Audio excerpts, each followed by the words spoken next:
Welcome to the Ari Hoffman Show on Talk Radio 570 KVI, your home for the politically homeless, streaming live at KVI.com and the KVI app. Coming up this hour on the most dangerous show on the airwaves, the former Seattle Police Department chief who got fired got a massive settlement. Perhaps I'm in the wrong business. And WNBA coaches show their complete hypocrisy. But before we get to any of that, my friends, time for your daily dose of adrenaline. You want me to stick this into my heart? Are you f***ing nuts? The wildfires in eastern Washington are some of the worst I have ever seen. For those of you who haven't seen video of it yet, or are outside of Washington State who listen to the show, this is the kind of stuff we saw in Malibu last year. This is the kind of stuff we saw in Florida. In California. This is the kind of stuff that you see out of horror movies. It is that bad. Saturday night when I came back online, I already had some of you waiting for me with messages of this is my neighborhood, this is my neighborhood. Cars on fire, houses burned to the ground, absolutely burned to the ground. Friend of the show, Representative Jenny Graham, who represents that area out there in Spokane, she sent me a picture of her house, or I should say what's left of her house. She sent me a picture where the only thing left of her entire house is her American flagpole. The flag is still there, and the flag was still there. Flagpole still there. House entirely gone. Entirely gone. It is that bad. It is that bad. Now, I also had something else waiting for me, which was everybody's conspiracy theory about what caused this, including some elected officials and some former government officials. So I will tell you something, guys. I am going off the facts. I am not going off of conspiracy theories. People's lives are at risk. People have lost everything. And the last thing they need us doing right now, while rescue efforts are underway, while evacuation orders are underway, and while they have people who've lost their homes, they don't want to hear the conspiracy theories. They don't want to hear them. I am going to give you the facts as we get them, and already we've debunked some of this stuff. But you will have the facts on this. We can speculate another time when people's lives are not at risk. Afterwards, speculate all you like. We like doing that here on the show. So we have a statewide wildfire emergency. We have a burn ban in effect. And let's start with the positive, actually. The positive is, it seems like Bob Ferguson and President Trump are actually working together. It seems like Democrats and Republicans in the Washington congressional delegation are working together. And that's encouraging. That's super encouraging because it's an emergency. Everybody comes together. That's good. In fact, I had to double check that this was actually Bob Ferguson.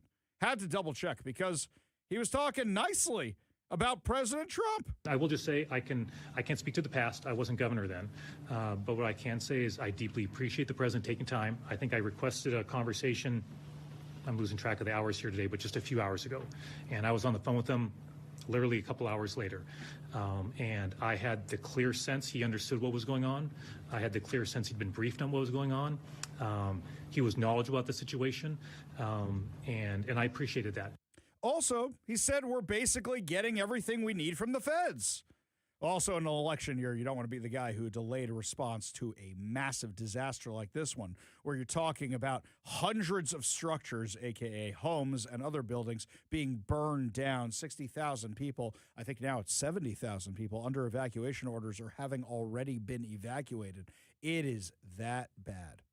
It is that bad. In fact, today, this was supposed to be a beautiful day. It's super hazy outside. I assume the smoke is coming our way. The most destructive fires are centered around Spokane, where the old trails, Fairview, and Autumn Lane fires have devastated neighborhoods. We're up to 700 structures, including hundreds of homes, which have been destroyed. Jenny Graham, so many people reached out to me when I posted that video, which somebody sent me, and they said, that's my neighborhood, that's my neighborhood, that's my neighborhood. My house is gone. Everything I had is gone. It's that horrific. Close to 70,000 people have been placed under evacuation orders, making it one of the largest wildfire evacuations in recent Washington history. Spokane Mayor Lisa Brown described the disaster as the worst natural disaster our region has ever faced. Now, it was good to see Representative Michael Baumgardner up there during the press conference yesterday with Bob Ferguson and some of the other Democrats like Maria Cantwell. Here's what he said at the time. Well, thank you, everyone. Indeed, this is a devastating fire. We know that hundreds, if not thousands, are in a very sad and scary place right now. I want to echo the comments, thanking our first responders for what you're doing for our community. Indeed, this is an unprecedented catastrophe for the Spokane area, but I think we're going to see unprecedented collaboration in responding to this fire. I want to thank Mayor Brown, Senator Cantwell, Governor Ferguson, and everyone here working on this issue. This is not Republicans and Democrats are seeing before you. This is concerned elected officials. They're going to do what's right for this community. I did speak to Homeland Security Secretary Markwayne Mullin earlier today. We have a good personal rapport, and I think he is someone that knows Spokane. He's spent some time here in Spokane, and I know he will be supporting us in this. We have, as you heard from the governor, he has, after receiving the needed information from the partners behind us, he has made the initial request. We appreciate that very much, and I am optimistic, very optimistic, that there will be additional support from FEMA. It's certainly a good precedent for our state that we were successful in that process with the terrible flooding on the west side of the state, and so we will monitor and support that process as it goes forward. But I will also add, and others will go into deeper detail, while we will do everything we can to get support from the federal government, the key point for support here is from our neighbors and our communities and our friends and families. There are going to be ways the city will be telling you that you can support, the people of Spokane area can support, and we're going to need that. So thanks, everyone. Be safe. Doesn't look like the weather's getting a lot better for the next week to 10 days. It's still going to be dry, so we need to continue to have people be alert and follow the emergency management systems. Thank you. Now, it's a really good thing that Katie Wilson isn't in charge, because maybe she would have let a couple days go by until the dignitaries showed up, because that press conference wasn't until yesterday and the fires were already going on Saturday. It's a good thing Katie Wilson wasn't in charge, because we'd probably still be waiting on those dignitaries, probably trying to figure out what went wrong. Now, we don't know what caused this fire yet. We don't know. There's a lot of speculation out there. There's a lot of guesswork out there. But that didn't stop former Governor Jay Inslee from speculating about this thing. And, of course, if Jay's opening his mouth, he's a one-trick pony, and he's only got one thing he's going to say over and over and over again. Yep, Captain Planet is at it again. It's a beautiful morning here in Lopez Island, but I'm so concerned. Talked to my friend, a legislator in Spokane, whose home he had to evacuate because of these massive fires in Spokane County. The whole state's under threat now, climate change. You know, climate change isn't some existential global thing. It's our neighbors, it's our friends. We had to fight for them. Do you have any evidence that this was caused by climate change? Any whatsoever? Any evidence at all? Before you mouth off saying, oh, now's my chance to run for governor. Oh, wait, no, president. I could be the president. No evidence whatsoever. But yet he ran with that right away because he wants to be on MS Now, M Snow, or CNN, or some random podcast because the dude wants to be relevant. You know what happens when you make assumptions? Yeah, you know how that goes. Funny, because the Northwest Coordination Center, they're the guys who are quarterbacking this whole thing where all the information goes through. I had a nice little conversation with them earlier today because there were some reports coming out of their office. The origins of the fires were human. as in not caused by lightning or another natural source. That doesn't mean somebody started this fire. We don't know what that means yet. I know a lot of you have said, Ari, there's a lot of homeless people out in Spokane. There's a lot of homeless people who live in forested areas, and they start fires all the time. In fact, some of you have sent me videos of them starting fires, but not of starting this fire. You may be proven right, but we don't know that yet. Human cause can also mean somebody left a campfire unattended. Human cause can also be somebody didn't secure their chains properly on their truck, and the chains are throwing up sparks. Human cause can mean somebody chucked a cigarette out a window of a car. That's what human caused means. Now, when I did talk to the Northwest Coordination Center, they were a little confused too, because they said, we don't know where that report came from. We know it's our report. We don't know who issued it, and we're trying to figure that out as well, because we want to know what the people who said that know, because I think they released that one a little early. But the case is here, whoever's on scene is saying human caused.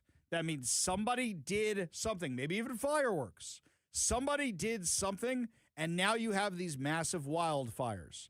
And we don't know what that was. But to claim this is because of climate change, Jay Inslee, I mean, shame on you. He just got ratioed into oblivion. You could maybe take a beat and see if you're right or not. Maybe take a beat, because you know it's going to be worse. If this was a homeless guy, or the other conspiracy theory that's running around out there that one of these fires was actually the site of a proposed data center, we have nothing to indicate that somebody set that fire right now. We have no evidence to that. We are not going to put out the conspiracy theories right now. We are going to wait for the evidence, but that doesn't stop Jay Inslee with the biggest conspiracy theory of all time. It's climate change, climate change. Okay, Jay, let's play your little game for a second. Let's say it is climate change. Well, then, didn't you tax us a whole bunch of money to mitigate the effects of climate change? Didn't you tax us a whole bunch of money to mitigate, literally it says this in the bill, forest fires? So how come we haven't been spending the money on that? DNR, Department of Natural Resources officials, said Eastern Washington forests were overstocked after decades of fire suppression as catastrophic wildfires forced thousands from their homes and triggered a massive state and federal response. This is the kind of stuff they've been warning about for years. Now, the question should be why Dave Upthegrove and crew hasn't done anything about it. Firefighters are continuing to battle the blazes, but we know the kinds of things that aren't being done that should be done. For example, months before this year's fire season intensified, Washington Department of Natural Resources officials publicly warned that many eastern Washington forests had become dangerously overgrown after decades of fire suppression and changing management practices. So, basically, you shut down logging, and now you got a problem. You shut down the logging, you don't do as much logging, and now the loggers aren't protecting forests and clearing brush. During a briefing to the Washington Board of Natural Resources, DNR Forest Resource Division Manager Cameron Crump said active forest management is widely accepted as necessary to restore healthier forests. Quote, a century of fire exclusion policies and past management practices have altered Eastside forest ecosystems. She explained that many dry forests are now overstocked with fire-intolerant tree species, increasing drought stress, insect infestations, disease, and the likelihood of unusually severe wildfires. The department manages more than 2.25 million acres of forest statewide, roughly one-third of which is located in eastern Washington. So, did bad policies create this mess? Now, they say they've been spending all this money on mitigating this kind of stuff. I haven't actually seen that. You know what I have seen? Did they cut the funding for that giant 747 that was going to be dropping water on fires? Yeah, Lars talks about this thing. He's been talking about this thing for what, 20 years now? He's been talking about that airplane? That's right. Yeah, a listener, Ron, just called in and said, hey, I sent you guys a text with the super tanker. I said, Ron, do you actually believe I've not heard about this since Lars has been talking about it nonstop for the past 10 years? Exactly. We know about the super tanker. In fact, Kevin, I will argue at this point, I've been on air, 5.5 years now? Yeah. Has a summer gone by where there hasn't been a fire where I haven't said, hey, you know that big airplane that Lars talks about all the time? We've literally been doing this since we came on. We know about the giant airplane. They're not using the giant airplane. In fact, yesterday during Seafair, there was this, they do a little impromptu rescue. So they throw a dummy out of the Coast Guard helicopter, and they're like, we're going to go save the dummy and show you how we do things with the Coast Guard. Well, they did this whole shtick where we can't get the dummy. It's too rough out. Oh, we need some help. And this World War II firefighting rescue plane comes in or something. And I'm like, hey, I think that thing's needed elsewhere today. You know, I don't think we need to be doing the Seafair demonstration today. Maybe we should send that sucker out to Eastern Washington if it still flies. Yeah, let's put that to good use other than, some hijinks for people to watch. I mean, it's fun, don't get me wrong, but I'm not necessarily sure that should be what it is. Inslee frequently emphasizes climate change as a primary driver behind increasingly destructive wildfire seasons, while supporting investments in forest health and wildfire responses. At the same time, DNR officials continued warning that eastern Washington forests remain dangerously overstocked and required substantially more mechanical thinning, prescribed burning, and other active management to reduce the risk of catastrophic fires. Wait. Wasn't it Jay Inslee and crew who said, logging is bad. We need to save Mother Earth, and we're not going to log anymore. Oh, also, I need to double check this. Didn't the money from logging, didn't the taxes that came from logging go to education? And then you start having less money in education because you shut down the logging? So basically now the Department of Natural Resources is saying, yeah, we probably should have been doing burnings to clear the forest before this. In fact, we should have been doing it for years. Well, we haven't been doing this right for 20, 30 years now. So 2-3 generations have gone by of kicking this can down the road because of climate change. And now these things are worse. How about this? When I first moved to Seattle 22, 23 years ago, I don't remember wildfire season like we have it now. You know what I remember? I remember them being risks for fires. Hey, it's dry. It's a drought. Or you know what? Be careful with your fires. I remember Smokey Bear. People get mad when I call him Smokey Bear. Smokey Bear. I remember Smokey Bear, right? It is Smokey Bear, right? Not Smokey D. Bear. It's Kermit D. Frog, Smokey Bear. I think it used to be Smokey the Bear. Yes. The Bear. The Bear. But I think they changed it to Smokey Bear. Yes. And I actually had a caller complaining about that because one of our PSAs has has the bear. They got bear. The guy from Seinfeld. They got Putty from Seinfeld being the ranger. No, but the most recent one has like through the years the ad campaigns, and you can hear at the beginning when it was like Smokey the Bear or whatever, and then by the end of it it's Smokey Bear or whatever. Smokey Bear. And it's like I miss the as well. Yes. Okay. Either way.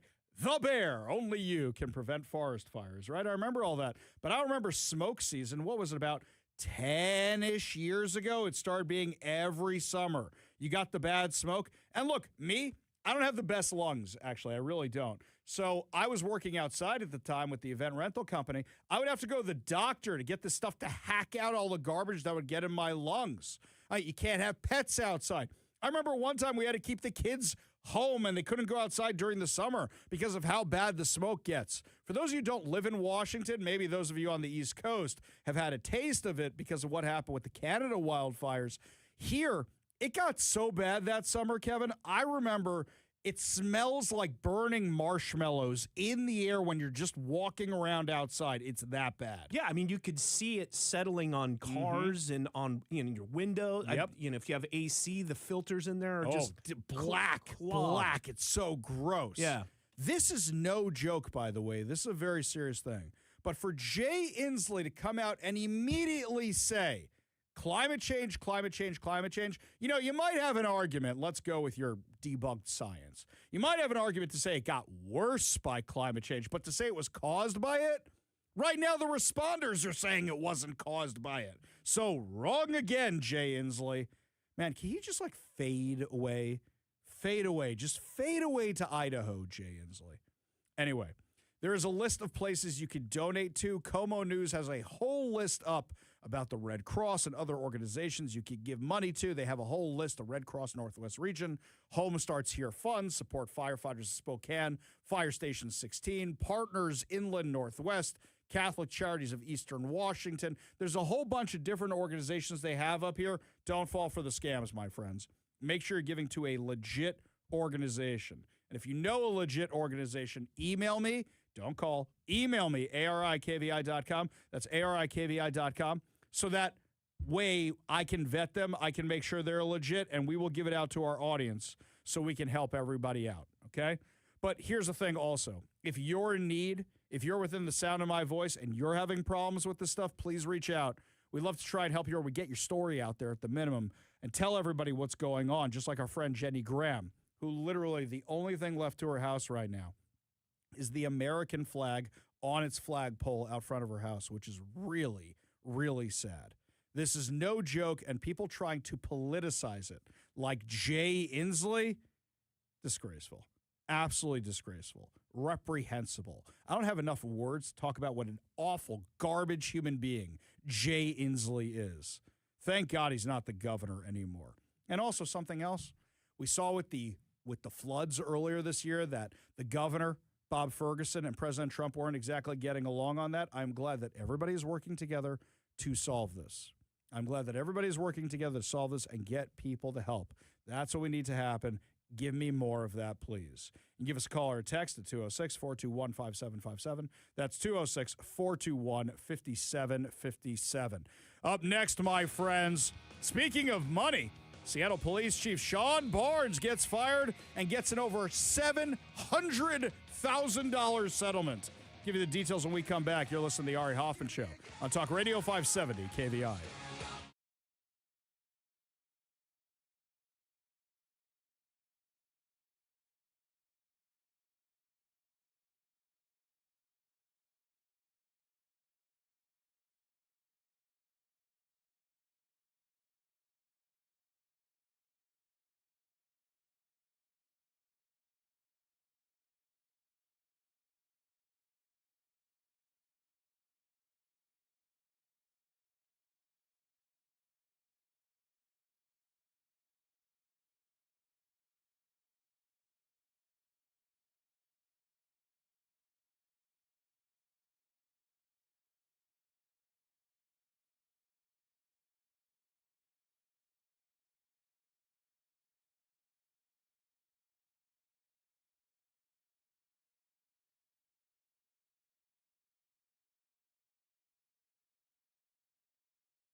Welcome back to the Ari Hoffman Show. Just a reminder for those of you who don't get to hear all 3 hours of the show, from 6 to 7 p.m. every single weekday, we have the Ari Hoffman Show Reloaded. That's right, my friends. Fresh content from that day that you may have missed. You listen from 6 to 7 p.m. and get caught up is brought to you by our friends over at Wade's Eastside Guns and Bellevue Indoor Range, which I had the pleasure of going to yesterday for the first time. So that was great. So really, really awesome that they are sponsoring that. That's from 6 to 7 p.m. So when the show is over, from 6 to 7 p.m., you can get the Ari Hoffman Show Reloaded. We go to the KVI studio line, take a call from Gerald in Covington. Gerald, what's going on?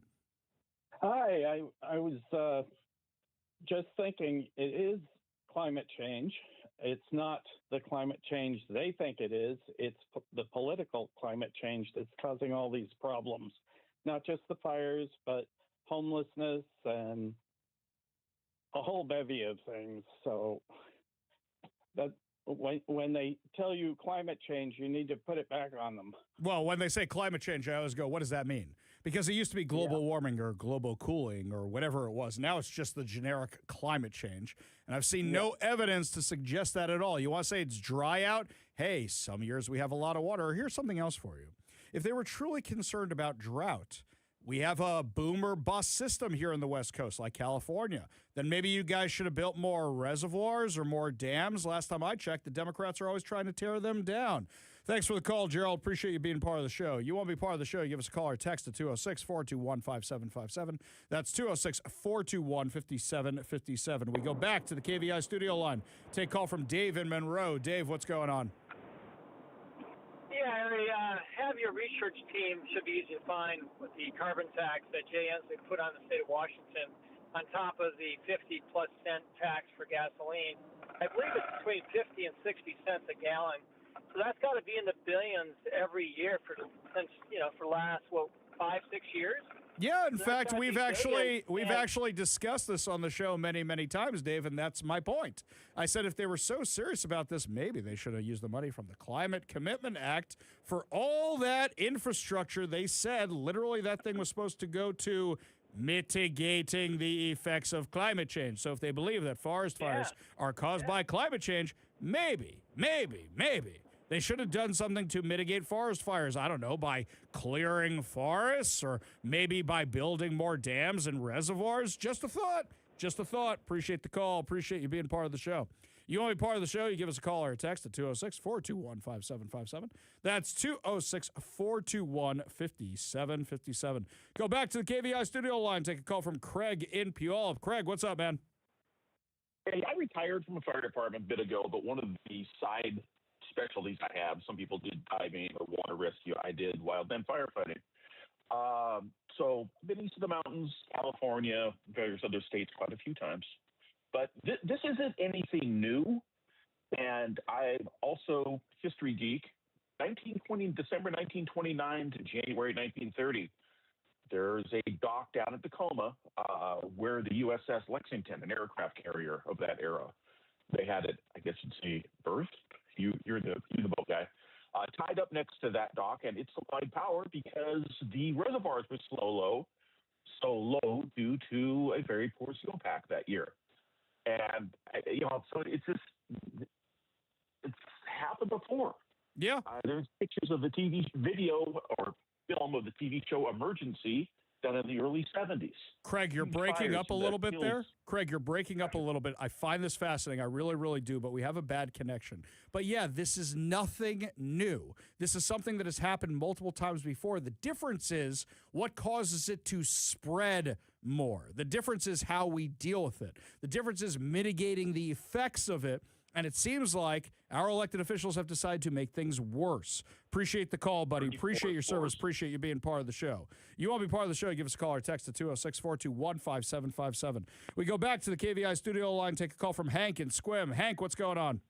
Hey, not much, Art. Hey, I'm from the Wenatchee area originally, and I've been involved in the front lines of our two biggest fires in the state in 14 and 15. And what I wanted to say is this isn't nothing new, because I grew up in Wenatchee, and there was big fires in the Aniat, Bonaparte, Clockham, where it caused that train to explode in the early 70s there, that fertilizer train. And so all this isn't new, and the way that they are managing. I work for one of the world's biggest farmers over there, and they had a lot of land, and they managed their land really well. They thinned it out, and it was easy to maintain the fires when they got on their land. But right next to their property with the U.S. Forest Service and the DNR, they burnt like heathens, especially that 2014 fire and 15 fire. We were the renegade cowboys on D8s out there fighting fire. Our farmer was flipping the bill for that, out of his own pocket. He spent like $4 million helping fight that fire. And it was amazing watching the government people handle themselves and how they, after every big fire, they say we're going to do this and we're going to do this, because it's like they're high on the fire season. And then as soon as that year goes by, they forget about it. Everything they say that they promised they were going to do to slow this stuff down. They don't do it. Yeah. Better, they don't Hank, do it. I was out in, where was I? I was in Natchez, Washington a few weeks ago. A relative of mine owns Whistling Jack's, the lodge out there, and I was driving up there. You could still see the devastation from the last year when they had, was it last year or the year before? When they had those massive wildfires, and they didn't do anything to mitigate that for the next time around. You're 100% right, Hank. It's just rinse and repeat. Oh, yeah, we're going to promise, and we're not going to do anything to actually deal with it. Sound good. You got to sound good, right, Ari? You exactly. Sound really good at what you're saying. All right, well, it's good talking to you, Artie. Good talking to you, too. Appreciate the call. Thank you. I appreciate that. You want to be part of the show, give us a call or text at 206-421-5757. That's 206-421-5757. Up next, if you're mad about the way they respond to forest fires out here, you're going to be more mad when you find out how much of your taxpayer dollars are going to a police chief who got fired. It's more than you and I are going to see in a year. We'll give you all the details when we come back.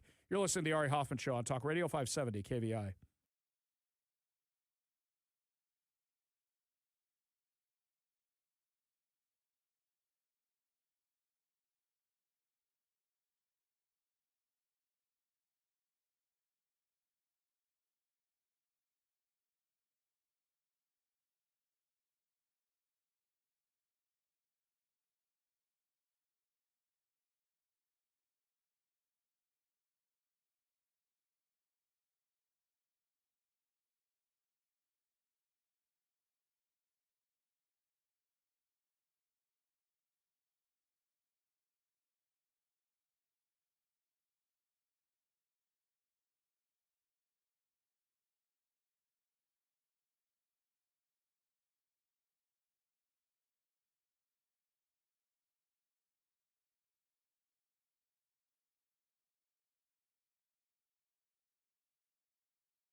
So I was really, really mad on Saturday. I'll tell you why. I live for the Blue Angels. Love the Blue Angels. It's like another Jewish holiday around my house.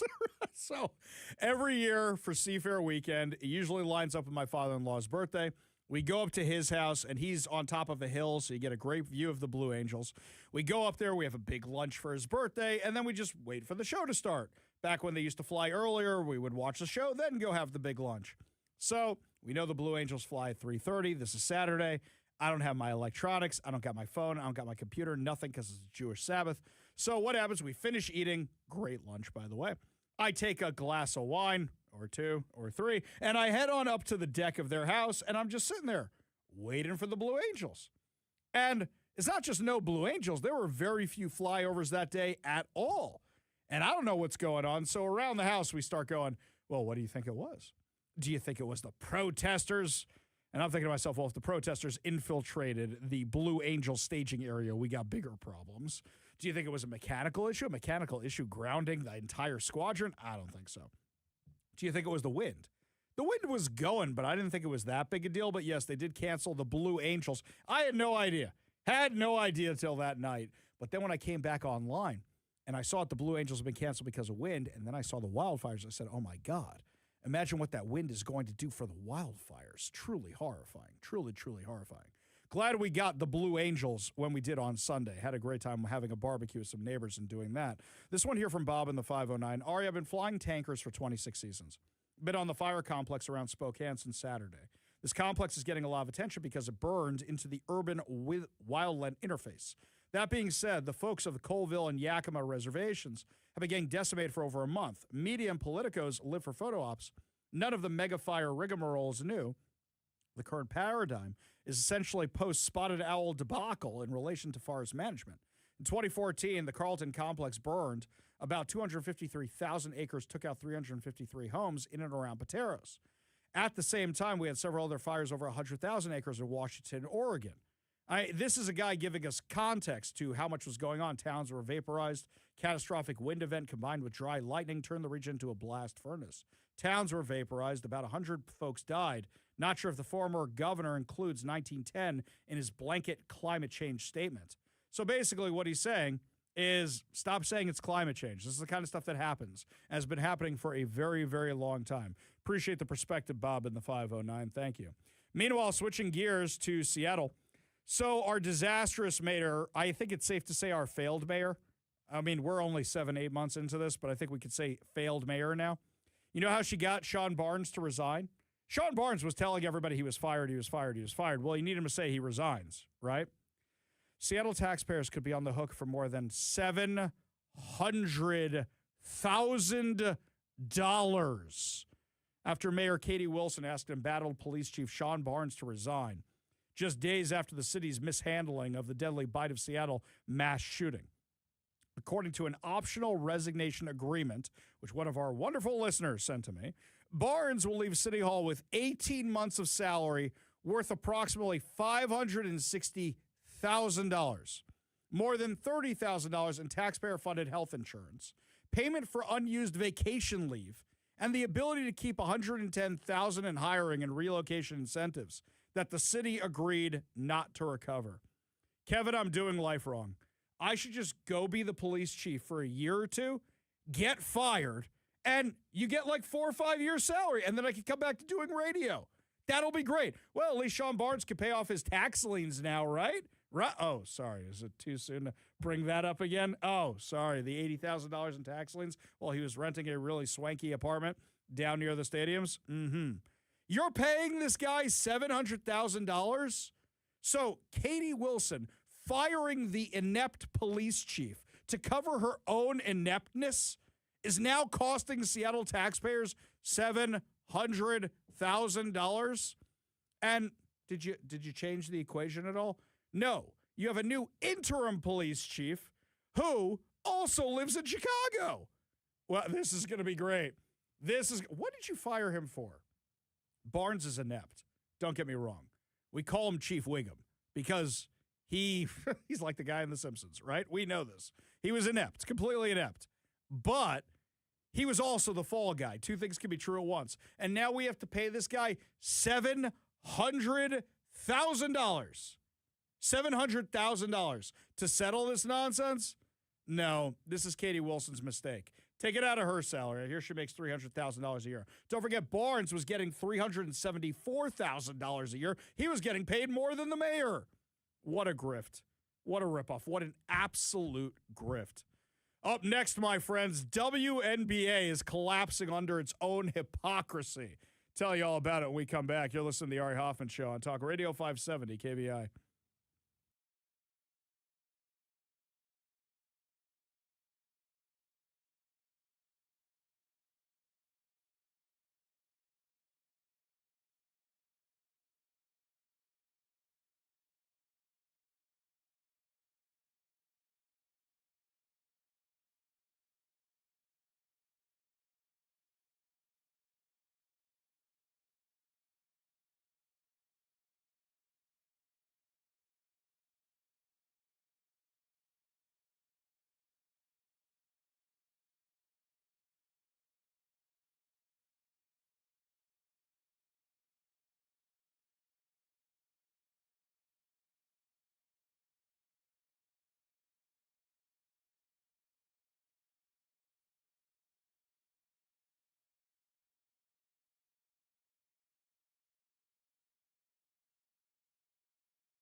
I tell you, people have not talked about the WNBA this much ever. Ever, ever, ever. And what they're talking about is Sophie Cunningham. She's the outspoken player on the Indiana Fever who had the gall to say women's sports should be for women. I know. Revolutionary. I know. Incredible. But the rest of the league seems to be running away from this. And now we've been discussing for about a week now where Caitlin Clark, who's her teammate, and Sophie Cunningham and the Fever go, they actually sell out games. Now, you could do what the actual NBA did, which is when they had Magic Johnson and Larry Bird, and then they start getting more stars, and Michael Jordan. They're like, we're going to clean up the sport, we're going to prioritize these guys, and we're going to make money off it. Or instead, you could say, you know what, we want to be welcoming to everybody. Let me tell you something, number one. Number one, your own bylaws say you can't have men in the sport. So I don't know what you're talking about. Number two, there ain't that many trans people in the country, and you're trying to get them as a market share? Okay, you're alienating everybody else in the process. But number three, this is a women's league, a women's sport. And you're like, we want to be in it for the men. Oh, another win for the patriarchy. Well done. Really well done. It's like Oscar Mayer saying, we really care about vegetarians. We really want to make sure that we lock down those vegetarian hot dog eaters. Give me a break. So, over the weekend, you would think that maybe, just maybe, Sophie Cunningham's coach would have her back. This is Indiana Fever coach Stephanie White, who gave an answer that sounds a lot like something a Supreme Court justice nominated by Joe Biden might say. What is your stance on men or athletes who test as biological male participating in women's sports? What's your personal stance? Yeah, I mean, I don't know that I would say that I'm educated enough from a scientific standpoint. I don't ever believe that exclusion is an answer. I just don't.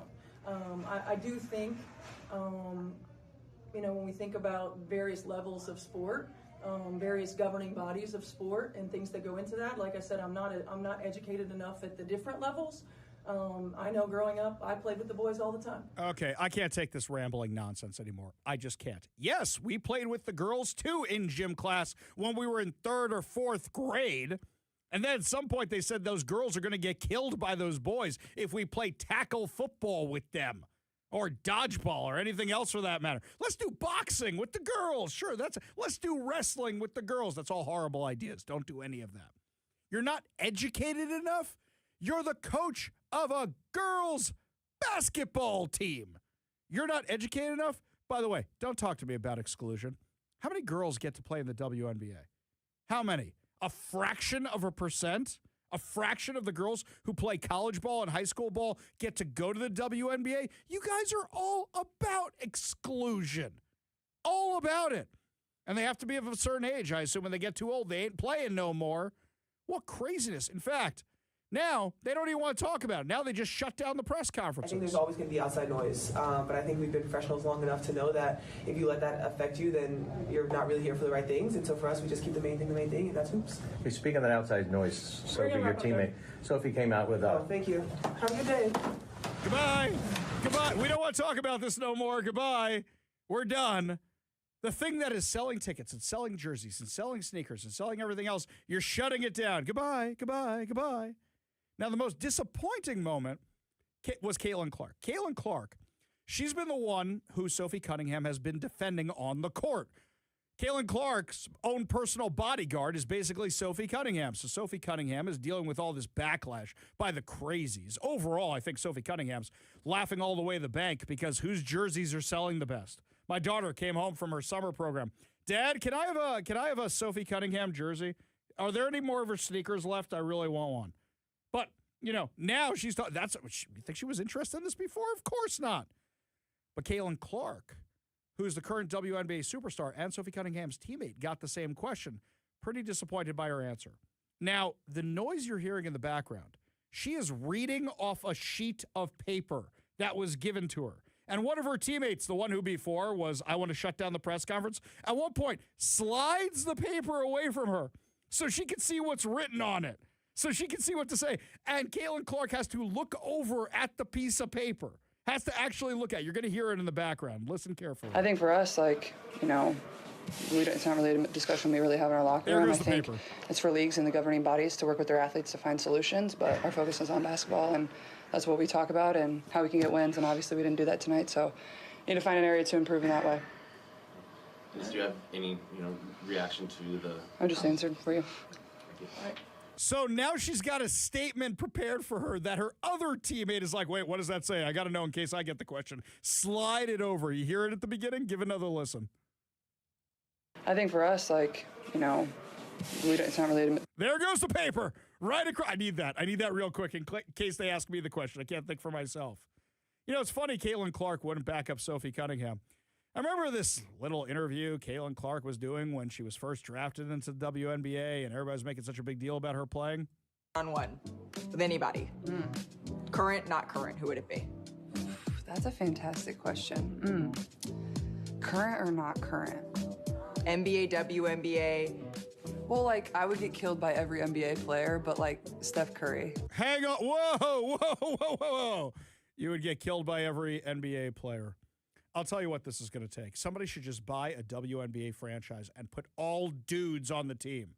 You're retired from college basketball, haven't played in 20 years? Come play on our team. We're going to play the WNBA, and that will be the end of this nonsense. It'll be the end of the WNBA, which is a shame. It was founded with the best of intentions. But at this point, their own coaches, your own players, won't stick up for women's sports. You kidding me with this?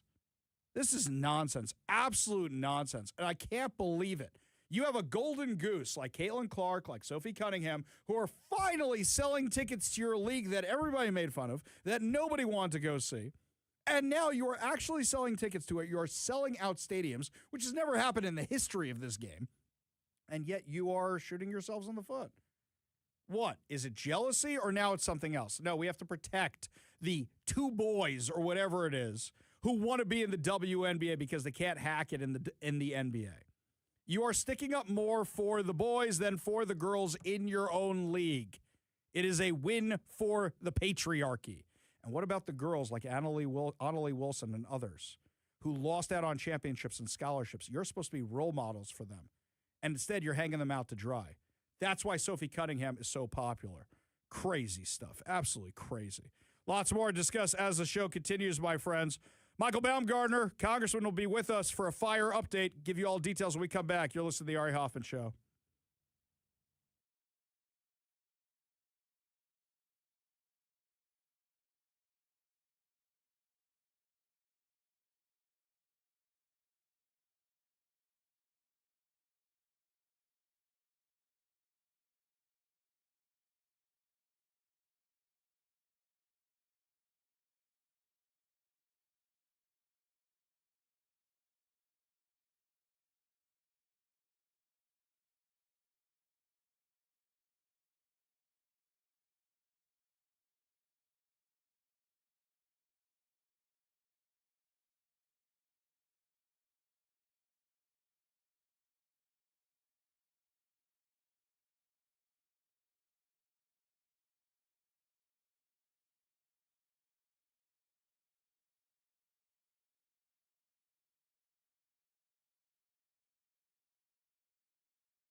Welcome to the Ari Hoffman Show on Talk Radio 570 KVI, your home for the politically homeless, streaming live at KVI.com and the KVI app.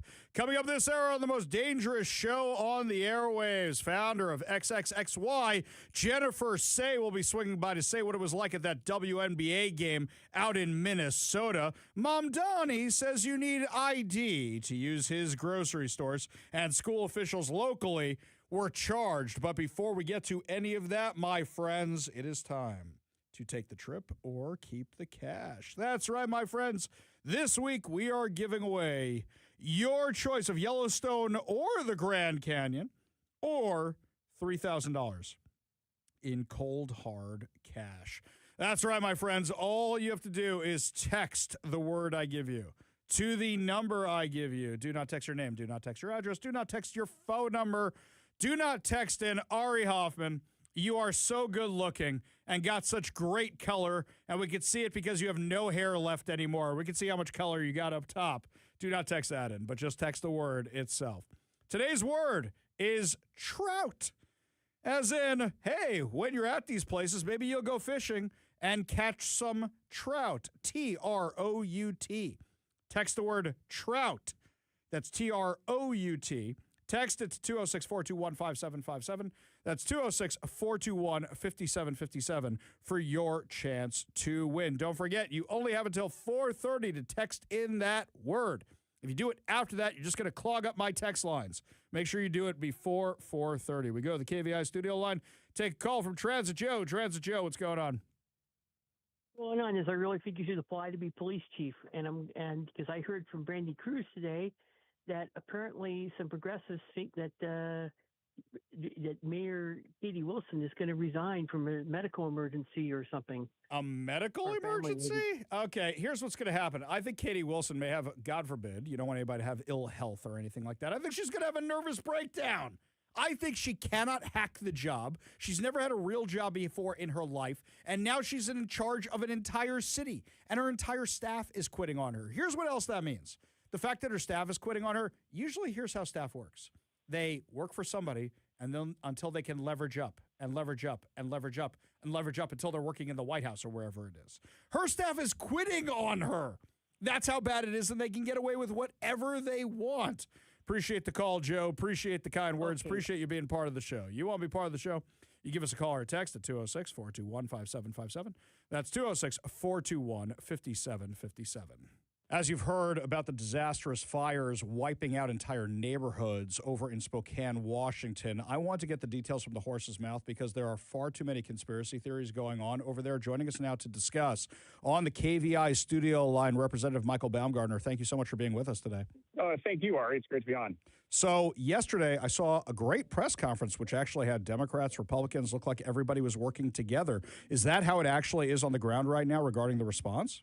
So far, it's been really bipartisan, productive response. You know, I reached out to the White House, spoke with Homeland Security Secretary Mark Wayne Mullen, and then heard from Speaker Johnson this morning, and was pleased that Bob Ferguson had a productive discussion with President Trump. So, you know, that's the kind of thing people want to see, and I was certainly glad to see it. That's great news. So how bad is it? I mean, the last I checked, I saw 0% containment. I saw the things are still spreading. I saw Representative Jenny Graham's house get completely wiped out. What are we looking at right now? Well, you know, look, we live in a forested area, so, you know, forest fires are not unusual to us. But what was really so different about this fire was the hot, dry, very windy conditions, and when the fire jumped Spokane River and went from a rural area into that forested neighborhood. And so, yeah, it looks like a bomb went off in that neighborhood. You know, for the time being, we have a little cooler weather today and yesterday, but the challenge is that it's just so dry out here, and we're going to get back up into the high 90s, maybe 100 in a couple days. And, you know, this is not the only fire in eastern Washington. There's fires in 6 counties. And so, yeah, it's just a really bad fire season, and people need to stay aware. We still have a lot of people under level 3 evacuation, which means go now, that can't get to their homes. About 60,000 people had to be evacuated. And of course, you know, they're worried about their belongings. And we've had those people that have seen their fires, their homes burned down, there are even little things like, do they get to vote in Tuesday's election? So we've been trying to help people get access to the auditor's office. So if they want to get a replacement ballot, if they can't get to the House. So just a lot of stuff going on. We're talking with Representative Michael Baumgartner about the fires out in eastern Washington, especially Spokane. So speaking of those fires, I saw that it said human-caused on one of the sites from one of the response teams. Is that what they're thinking right now? It's just the dry conditions are making this worse? Is it a arson suspected, or is it just it could be chains on a road, or it could be somebody leaving a campfire done? Do they have any idea what caused this? The short answer is we don't know yet. We asked the fire chief. They said, investigation are ongoing. Obviously, right now all resources have been making sure that people are as safe as can be. So far, there's no reported deaths. I think there's about 12 folks reported missing at the moment. So that situation continues to evolve. But, I'm sure there'll be an investigation. Again, what, the power company has did a series of preemptive shutdowns of power lines. When it gets really windy, sometimes trees fall on those power lines. The power company said that's not what happened here. So obviously everyone's going to want to know what was the cause. And of course, one of the things we'll need to have, we need to continue to reduce our fuel loads in our forests, because when it is hot and dry like this, if there's a lot of buildup of brush and underleaves and trees, we need to get our fuel loads down. And my father was a professor of forestry for 40 years at Washington State University. My uncle was a smoke jumper. My other uncle was career Forest Service, and I worked for the Forest Service on fire science teams for a couple of years in the summer. None of that makes me an expert in any of this, but I do know a little bit about it. And really, we got to get fuel loads down to get our state forests in a healthier state. In the last few minutes we have with Representative Michael Baumgartner, who is on the ground out in eastern Washington, seeing the devastation firsthand. So it sounds like you guys have all the resources you need, but if people want to help, because it seems like the feds are doing what they got to do, it seems like locally you have it, it's just so much and it's so dry and it's so hot. If people want to help out, what can they do? Well, they can donate to the Red Cross for the immediate emergency response, or to Second Harvest Food Bank. And we're going to need a lot of help going forward. Obviously, there's two parts to the federal response, which is there's the immediate emergency and then the longer-term recovery in a two-phase. And it's going to take a lot of resources for all those things. But prayers are the first place I would have folks start. And then, the Eastern Washington community is a proud people and a good people. We've always stepped forward in these times of crisis, but we are going to need help with neighbors and friends helping each other. Representative Michael Baumgartner, thank you so much for joining us today. Thank you for the good work you're doing. Thank you so much for being a liaison between the federal government and locally. Really appreciate you bringing us all the updates, and thank you for taking the time out today with all that going on to update our audience. Thank you, Ari. Stay safe. Really appreciate your time. I also want to thank our friends, Renewal by Andersen, Western Washington Windows and Doors for Every Home, for sponsoring that Newsmaker segment that we just had there, impromptu from Representative Baumgartner. Really, really happy he could join us today with everything he's got going on.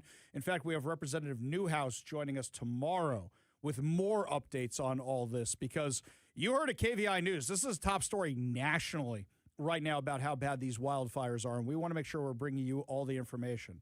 Me personally, I want to know about what caused this. So we can talk about what may have made this worse, for example, bad forest management and such. Do you think the Seattle Times is going to change their endorsement list? I mean, a whole bunch of people can't vote now to vote out the people who deal with this stuff, who do a terrible job of bad forest management. Maybe we should get more fools into the legislature who are going to vote more taxes, just because that'll fix what's going on, right? The taxes will fix everything. So our friend Steve Gordon was actually posting about the Seattle Times endorsements, and he pointed to an article by Kate Riley, who's the Times editorial page editor. It used to be that people would always say, Ari, I just take the stranger and I vote the opposite. That's what I do if I'm a conservative in Washington. I vote the opposite. The problem is there's too many races with too many candidates where if you vote the opposite, you're still voting for crazy. I know. I should have done this sooner, but I filled out my ballot today. It's actually sitting on my desk right over there. I'm going to drop it in Dropbox on my way home. I will do that. But I filled out my ballot today. And you know how many races I had no candidate to vote for in? None. Zero. Zilch. 5 races I voted for Jimothy. 5. That is how bad it is. Usually I vote for my dead grandfather because I think he'll do a better job. He's still smarter than half these people. Look, Katie Wilson, I think the raccoon would do a better job. Put that raccoon in City Hall. Oh, he's running down the stairs. What do you think that means? Let's follow him out of the building. Cool. If everybody follows him out of the building, they can't make as much trouble anymore. Yes, the handy-capable raccoon would be more qualified to be mayor of Seattle than Katie Wilson. But you look at a lot of these races, you don't have anybody to vote for. And the Seattle Times, by the way, the Seattle Times did this whole mea culpa, about how they were going to be better about their endorsements. And then when you actually read the article, you go, then how come you're not better about your endorsements? So this was written in June, and this was written by Kate Riley for the Seattle Times. Here's how the Seattle Times is doing endorsements a little bit differently. Readers don't hold back in their criticism of the Times editorial pages. We can agree to disagree, but there's one theme of criticism that lands with a punch, fueled by the truth. Over the last couple of legislative sessions, the Times editorial board has been very critical of the legislature's spendthrift ways. Though through irresponsible decision-making, the Democrat-controlled legislature has established a habit of perpetual budget deficits, despite growth and a fairly stable economy. And these decisions attracted a negative outlook from two bond rating agencies that could imperil the state's AAA bond rating. More than a handful of readers over the last 2 years wrote praising our critical editorials, but then leveled the gut-punch indictment. You endorsed all of them. Ouch, she writes. That is true. Not proud of it. Recently retired Times publisher Frank Blevin often would say incumbents should have to hurdle a higher bar than challengers to receive a Times endorsement. Makes sense, but with the increasingly rare qualified Republicans challenging incumbent Democrats, that has become harder to do. So the Times editorial board has been rethinking how we do endorsements. Stop. I'm going to tell you, you are lying right there. You guys called out all the problems with Bob Ferguson in your endorsement of Bob Ferguson. You endorsed him anyway, and Blevins, who may have that line that he uses, didn't listen to his own line. You had Dave Reichert. You had a good candidate right there. Instead, you went with the guy but listed all of his problems? What, that'll make you feel better about it? Because now we're admitting he has problems and maybe he'll actually address them? No. You guys endorsed all these fools. So, you say you're going to do your endorsements better this time. There are lots of qualified Republicans running, not necessarily in King County, but there are a lot of qualified Republicans who are running in Washington State. I see no endorsements of Republicans in any race. In fact, you know what you guys did, which is worse? For the Supreme Court justices, you guys put up the Bob Ferguson political appointee hacks. You endorsed them.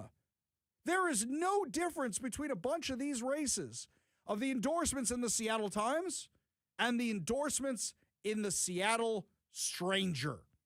You guys are in sync, like that boy band. You guys are doing the exact same thing because you're all a bunch of leftist activists that even though you claim, oh, we're being responsible, we're being good stewards, and we're being journalistic integrity, blah, blah, blah. Shut up. You know how I know you're full of it? The editors, the editorial board, assigns the stories that the writers write for the Seattle Times. If you read any issue of the Seattle Times, do they lean right or left?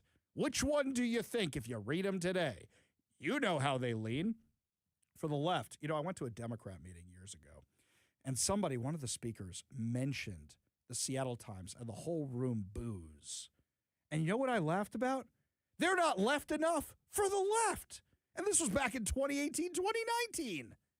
They're not left enough for the left. So they hate them also.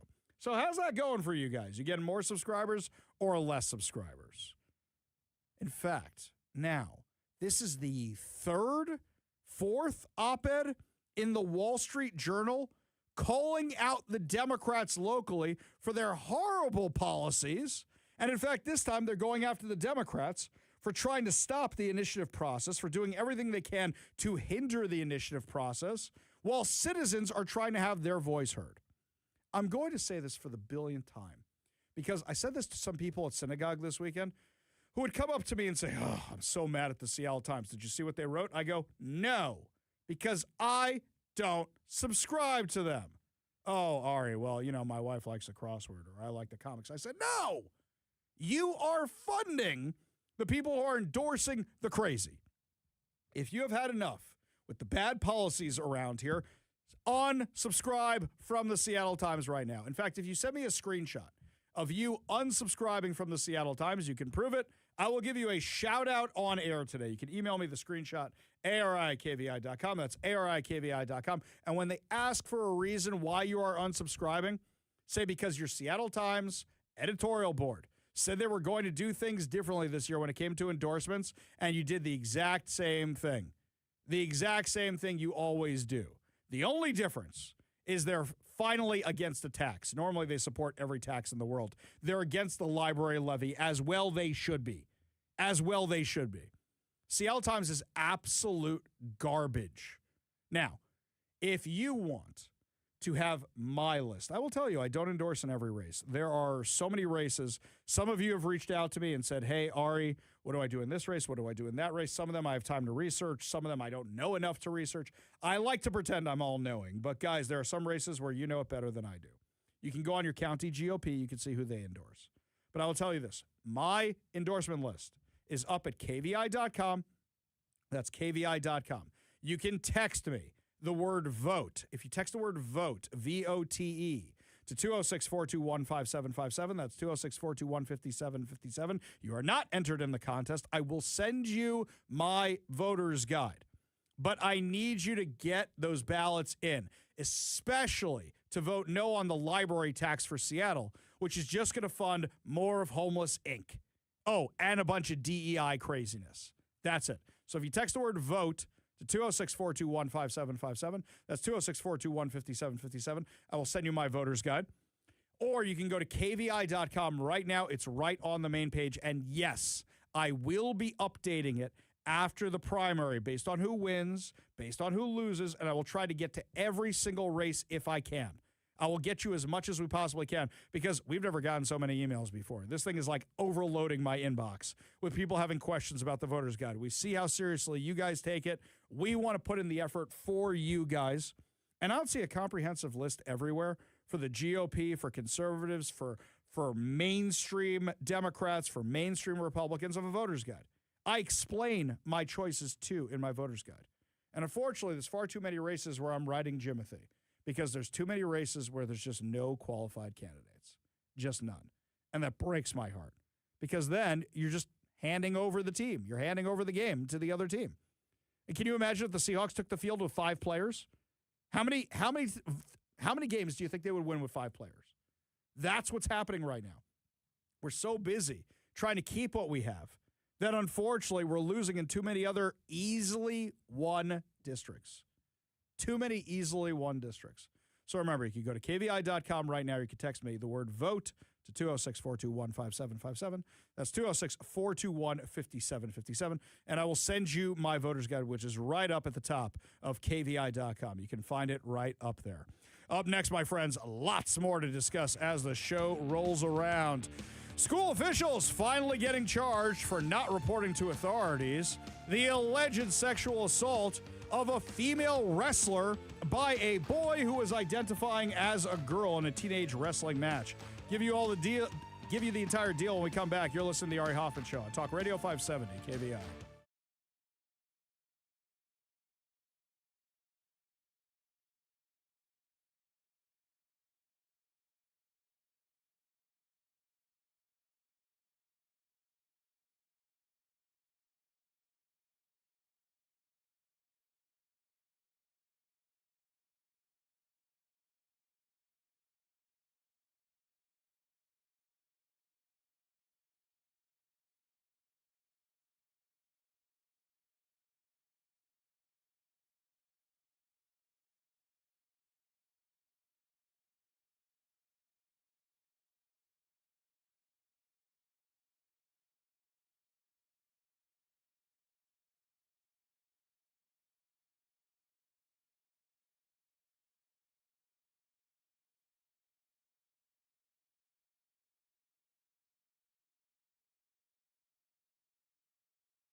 2 Puyallup school district officials have been charged with gross misdemeanors for allegedly failing to report a Rogers High School wrestler's claim that she was sexually assaulted during a girls' wrestling match by her biological male opponent, who identified as transgender. You remember this case. We've talked about it a lot. According to court records, Rogers High School principal Jason Smith, 55, and athletic coordinator Peter Collins, 49, reached charge July 21st in Pierce County District Court with failure to comply with Washington's mandatory reporting law. Let me explain something, guys. Even if you think the case has no merit, you have to investigate claims that serious. I know this because I used to work with teenagers. Teenagers say some crazy things, but sometimes they're telling the truth about the crazy things. And you got to find out if they're telling the truth or not. And you have to investigate them. Now, in this case, there was video of it. In this case, there are witnesses. In this case, there's a lot of evidence about what happened. So, why didn't you guys investigate it? The charges stem from allegations made by Kayla Keeler, who said she was sexually assaulted during a December 6, 2025 girls wrestling match against a biological male competitor at an Emerald Ridge High School tournament. Keeler and her family have maintained they reported the alleged assault to school officials immediately after the match, but law enforcement was not contacted for 53 days. Despite Washington law requiring school employees to promptly report suspected child abuse or sexual abuse. When did they actually contact them? After Brandy Cruz reached out for comment. Then after I reached out for comment. Then after everybody started reaching out for comment. Then they said, you know what, we should really CYA on this one, cover our you-know-whats. And then we should report. That's not how this works.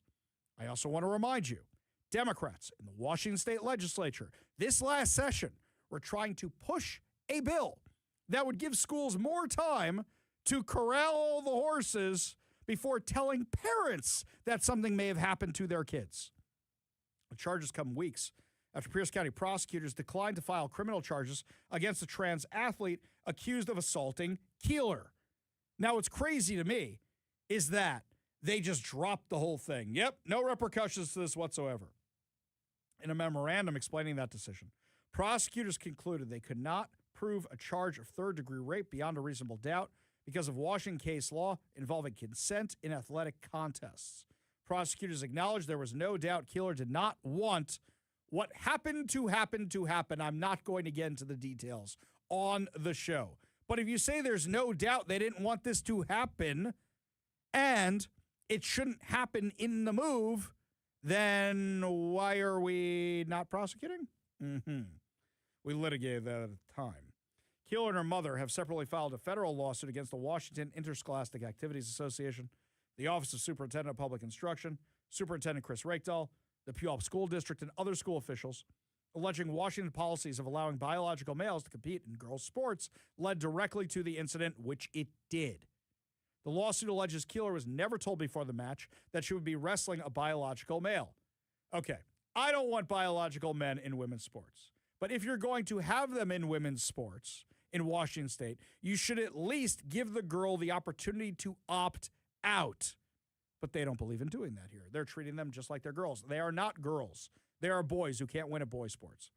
They are boys who are going through mental things that need help. They do need help. This is not helping them. This is affirming their mental problems. According to Kate Anderson, senior counsel with the Alliance Defending Freedom, Keeler's attorneys are seeking more than damages. She previously told us she wants to ensure that she can participate in the sport that she loves without fear that this kind of thing is going to happen again. She wants to make sure the same thing is true for other girls. And don't forget, the season is restarting soon. Anderson said Keeler has wrestled since she was 4 years old, still hopes to compete again, but has not been guaranteed she won't be matched against a biological male athlete.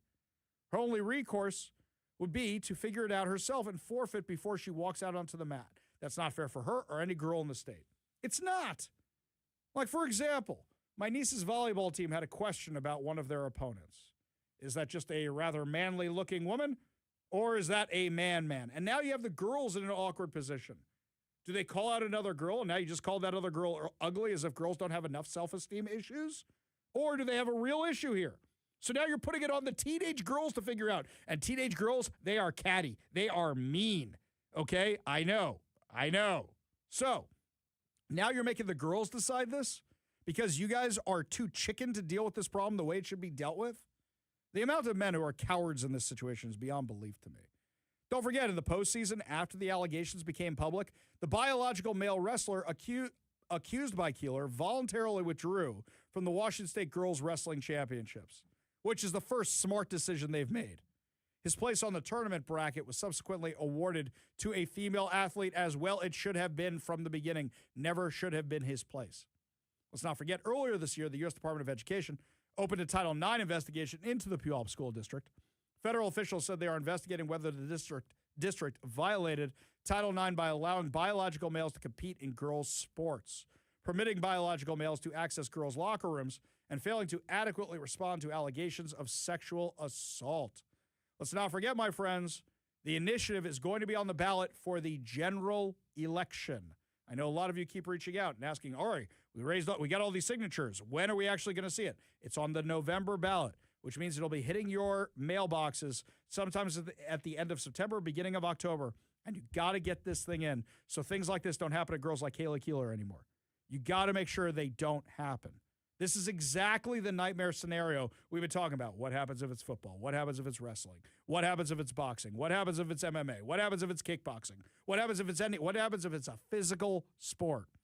Now you're seeing exactly what it is. Now I hope more officials who are hiding these kind of things face charges. Let's not forget, this is months after Longview Public School Superintendent Karen Cloninger was arrested and charged with felony witness tampering, failure to report child abuse, and obstructing law enforcement in connection with allegations that district officials failed to promptly report student sexual assault claims at Mark Morris High School. Prosecutors allege that Longview administrators attempted to handle the allegations internally rather than immediately notifying law enforcement. If you notify law enforcement, 1, you're covered. But 2, then if they don't find anything, you can go to the parents and say, they didn't find anything. Maybe we have a different problem here. There's nothing wrong with going to law enforcement. It's not a black mark on your record. It's the responsible and legally required thing to do. Speaking of girls' sports, by the way, up next, our friend Jennifer Sey, former Olympian and founder of XXXY Athletics, will be joining us to tell us what happened in Minnesota at the Fever game this weekend when things got a little out of hand. Tell you all about it when we come back. You're listening to the Ari Hoffman Show on Talk Radio 570 KVI.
It looks like the disaster that the WNBA has become has gone national now. We thought it was just Seattle, but no. Sophie Cunningham, a player in the Women's National Basketball Association, daring to say that it should just be for women, is apparently so controversial that now there are protesters showing up everywhere, either to support her or, it looks like more and more, to be opposed to her, which makes me wonder why they're fans of the WNBA at all. And they make fun of me about that. Joining us now to discuss on the KVI studio line, Jennifer Sey, who is the founder of XXXY Athletics and former Olympian. Thank you so much for being with us today. Really do appreciate it.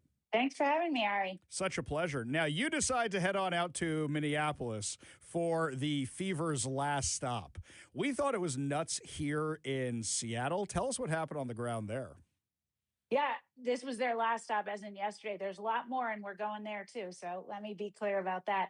I knew we had a moment here when Brandy Cruz told me about the Seattle event. I knew we had a moment. I knew Sophie was the athlete we've been waiting for. Like, she's the full package, right? She's staunch, she's got a backbone, she's funny, she's doesn't take herself too seriously, she's fun to watch, she's all the things. And I just knew, because what we need is cultural ignition.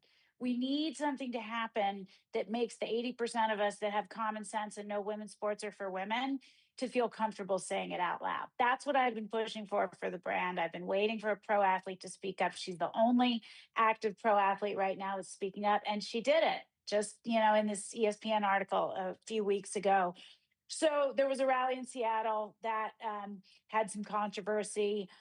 Portland seemed to be relatively smooth running. I don't think any team wants the situation that they had with the Storm, where the co-owner berated and belittled a 16-year-old. So I decided to plan one in Minneapolis. I was there yesterday. Here's what I'll say. We outnumbered the other side at least 10-1 at the rally, which is my understanding in Seattle as well, but we had a lot more people here.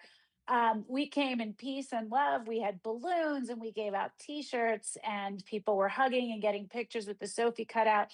And the other side was complete lunacy, calling us C words and B words. It was mostly women. This is the kind and tolerant left, calling us all C words and holding a sign over every woman's head with that word on it. Anytime we talked, this disgusting man with a megaphone would blast his megaphone in our ears, calling us those terrible names. I don't know who wants to be associated with that. Like, if that's their best foot forward to convince you to join their team, they are going to lose. Yeah. They're going to lose. Yeah, absolutely they are. And also, they're a women's basketball league. That should be off limits to men. It's literally a women's basketball league. I mean, we all use the analogy. If LeBron James decided to all of a sudden play, none of these girls would have careers. I was a little disappointed, actually, yesterday, where Caitlin Clark got the question. And it seemed to me, she was reading off a piece of paper of something that was prepared for her. And one of her teammates seemed to slide it across the table to look at it, kind of taking it away from her while she was reading it. Were you as disappointed as I was by that? I'm going to say this. I'm of a little bit two minds on this. Clearly, the league has locked in, and the coaches are all reading from the same talking points. They're all saying exclusion is never the answer. Well, actually, in fact, the WNBA is all about exclusion. There should be no men. It's got women's in the title. But guess what else? Less than 1% of college players make the WNBA. So exclusion is the rule. It's all about exclusion. Not everyone gets to play. I don't get to play. I'm 5'2.5". I'm not going to be in the WNBA. So their whole talking point is so stupid, but they're desperate because our side, we're unleashed and we're confident now because we're not standing alone. But they're all issuing these dumb talking points. Here's what I'll say about Caitlin. She's already hated by the other players. She's already battling that. She's already getting, punched in the throat all the time. I feel for her. Does she need to be punched in the throat more? I mean, I get that she's in do I wish she would say, yes, of course, this league is just for women, but I don't disagree with her point that the commissioner And the coaches and the presidents and CEOs of these teams should be the ones really taking the lead here. I wish she would, but I also feel like she's got a lot on her plate already in terms of how much every player in the league hates her and goes after her. I Yeah. don't know. I have some empathy for that. You know what I mean? Like, it's tough out there. She's getting her ass kicked. I don't know if I can say that here, but anyway. Clean it up in post, as we say. We're talking Yeah. with Jennifer Sey, who's the founder of XXXY Athletics. Now, pivoting back to the ownership for a second, let's look at you for a minute. You're a business owner. If something's going to affect your brand, you don't want it affecting your brand. Your brand has been very successful in the wake of all this because you guys are advocating for women's sports. I literally bought a T-shirt for myself. I bought a T-shirt for my daughter. I have one complaint about your brand you need to fix. One complaint. The one that says, Girl Dad Here. That one. Okay. Right on the breast pocket. I need a black version of that. That is my only complaint. You just had gray. Okay. But other than that, Okay. I bought a couple T-shirts. It was great. Sophie Cunningham, Adidas sold out the sneaker line. Sold it out completely. Yeah. You guys are doing well. Clearly, the consumer is on the side of this. Wherever Sophie Clark goes, they sell out games. And meanwhile, the Storm, when they have games around here, I don't even know they have games. No one goes. They're 2 blocks away from my studio. I don't even know they're there. I have to just tell you, I was at the game yesterday. So after the crazy rally, I went to the game with Riley and we sat right on the floor. We were 3 rows, literally on the court. It was packed. This is the first WNBA game I've ever been to. I've been to many NBA games. It was at the Target Center, which is the main, it's not like a smaller stadium. It's where the dudes play too. It was packed. I have to believe that's because it was the Fever. I mean, I cannot imagine that stadium has been packed in past years, at least. It's women's basketball is having a moment. People want to see Caitlin. People want to see Sophie now. We know that the ratings for Fever games are way higher than games they don't play. We know the ticket sales for Fever games are way higher. So these young women are leading this league out of non-profitability, and it's so great to see. Yeah, and it's crazy to me that some of the ownership in this league are not saying, "Hey, let's embrace this. Let's move forward with it. Let's do more with it." Yeah. It's business malpractice. It really, really is. Just before we let you go, so Riley Gaines came to join you, and I saw you were talking to a certain writer of a certain wizarding book on social media. Do you have anybody else possibly joining you for future games? Do you plan on going to future games? What does it look like right now? I issued an open invite to J.K. Rowling to join me, which I think is probably unlikely, but wouldn't that be a spectacle? We've got 3 more. We're planning more rallies outside and attending inside. We want Sophie to know she's supported. We want Annalie Wilson to know she's supported. So many women have been fighting this battle for years and they felt alone and they're not alone anymore. And we want them to know that. So we're going to go to as many games as we can and cheer for Sophie, and we'll do it with security. And I'll tell you something else. Dads who are out there, the women need our support in this. Head on over to XXXY Athletics. They have clothing for men. They have shirts for dads. I just picked up some. Got one for my daughter as well. Show your daughters, show your wives, show your sisters, show your mother you support women's sports. Jennifer Sey, thank you so much for all you're doing. Thank you so much for bringing more attention to this. And thank you so much for joining us today. Can I tell you one quick thing, Ari, about Absolutely. the dads? They're leading in. Our sales have been blowing up in the last week, and the number 1 item is our men's logo tee. The dads are ready. We've been waiting for you. Thank you. I love that. That's amazing. We got a whole lot more to discuss as the show continues. Jennifer Sey, thank you so much. You're listening to the Ari Hoffman Show on Talk Radio 570 KVI.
Welcome back to the Ari Hoffman Show. Just a reminder, your ballot for the primary is due tomorrow.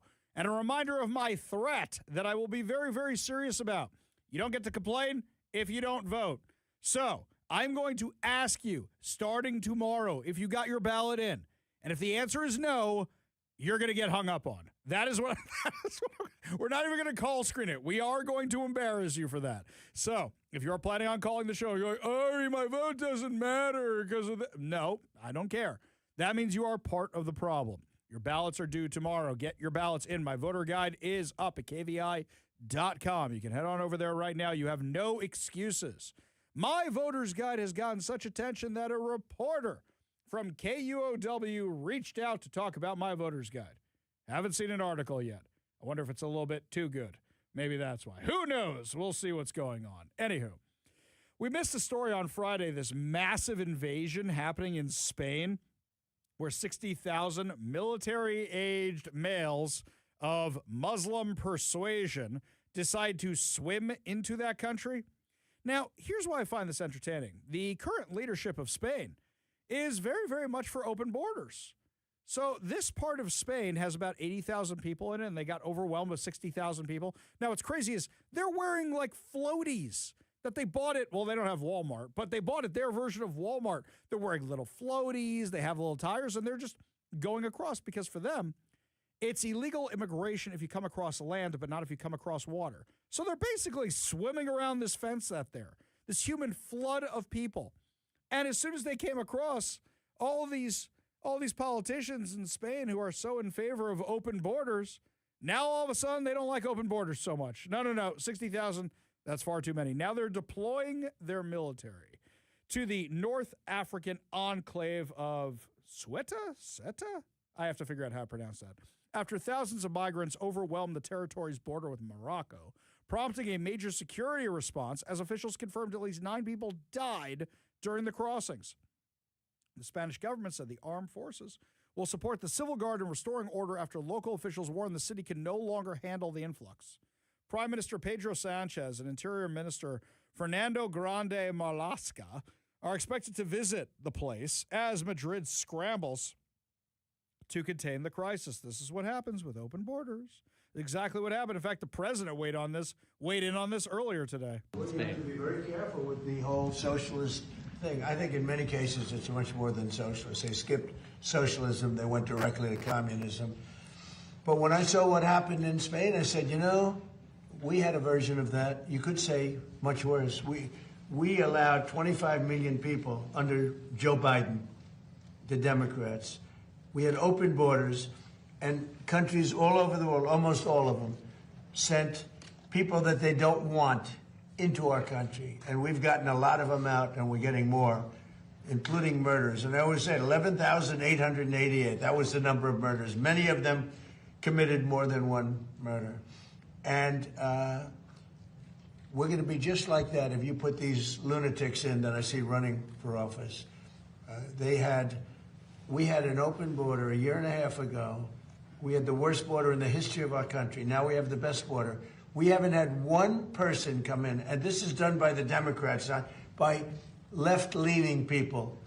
They do charts. And they have, in 15 months, not one person has come in through our southern border illegally. Now, that's pretty amazing. I'd say maybe 10, maybe 15. They say none. And believe me, if they did, they'd love to report it. But you could go outside in those vast plazas where hundreds of thousands of people gathered when they stormed our country, just like they did, in my opinion, worse, just like they did to Spain. They stormed our country. And those borders are, those big plazas that were built, they put concrete down. And now you look at them, and there's grass growing in the cracks.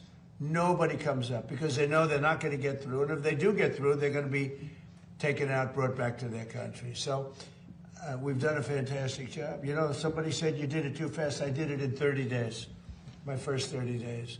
Biden couldn't do it. He couldn't get it done. He tried at the end. He tried to do something because it was so overwhelming. It was so bad politically. You remember how bad it was? You remember Bill Malugin's videos, the drone footage from the border, the waves of people, tens of thousands coming across the border? It was an invasion.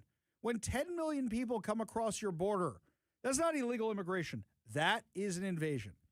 When 60,000 military-aged males come into a town of 80,000 people, what would you call that? Now, I do love how the left is with this. No, we shouldn't have voter ID. We shouldn't do that. We shouldn't check these things. We should have illegal immigration. Zoran Mamdani was given a little presser about his grocery stores today, and I kind of wonder this. So if I go to New York to visit, do I get to shop at the discounted grocery stores? Do I get the free stuff from Mamdani's grocery stores? Turns out, guess what you need to shop at Mamdani's grocery stores? ID. How are you going to keep people from taking advantage of that, that deal, basically? And is there going to be a limit on the number of items that someone can take that are discounted at that level from that essential basket? So our RFP makes very clear that this is a program for New Yorkers to be able to put food on the table, not a program for people to be able to make a quick buck through reselling. I'm going to pass it over to our EDC head, G-Pack, to add some additional details. Yes, if you look at our RFP for the operator, we are looking to make sure that we target New Yorkers, whether it be at sort of a library card-esque thing, and also we manage who. Whoa, library card-esque thing? Sounds a lot like ID to me to get Mamdani's free groceries. Lots more to discuss as the show continues, my friends, including the latest on the wildfires out in eastern Washington. You're listening to the Ari Hoffman Show on Talk Radio 570 KVI.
Welcome to the Ari Hoffman Show's final hour free for all. Your calls, your texts, your thoughts, your stories, streaming live at KVI.com and the KVI app.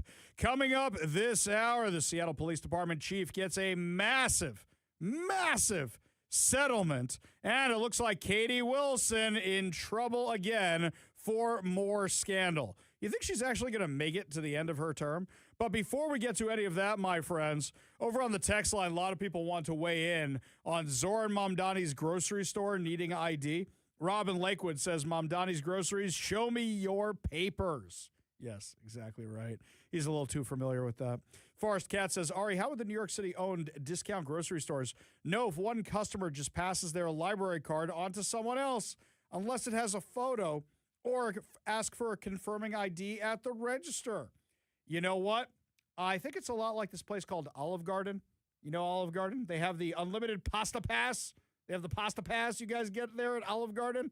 And apparently they need photo ID for it as well. So I guess Zoran Mamdani's grocery store is going to work the same way, right? Well, but also maybe it's like when we used to rent video cassettes back in the day. Yes. Oftentimes you had a unique pin associated with it or a little barcode that they would scan on there. Yeah. That way, if, Blaine Beecham decides to use my card, he couldn't get away with it, right? Because it was like, well, that doesn't quite work either. So there is nobody named Blaine Beecham who's using your card, right? That's a fake name. This isn't something you're still triggered by years later, right? Yeah, I can tell. There's no issue here.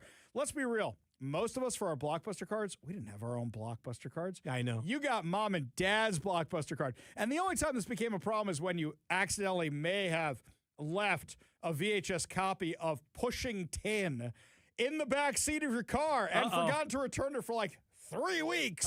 Yeah, that was I thought you were going to say it melted because of the heat. That's the other thing, too. Well, I don't know if it melted. I know I got it back, and thankfully it was kind of sort of popular at the time, so who knows? But no, I think it was $100 in late fees I had on that sucker. $100. That's no small chunk of change. Even now, it's no small chunk of change for a kid.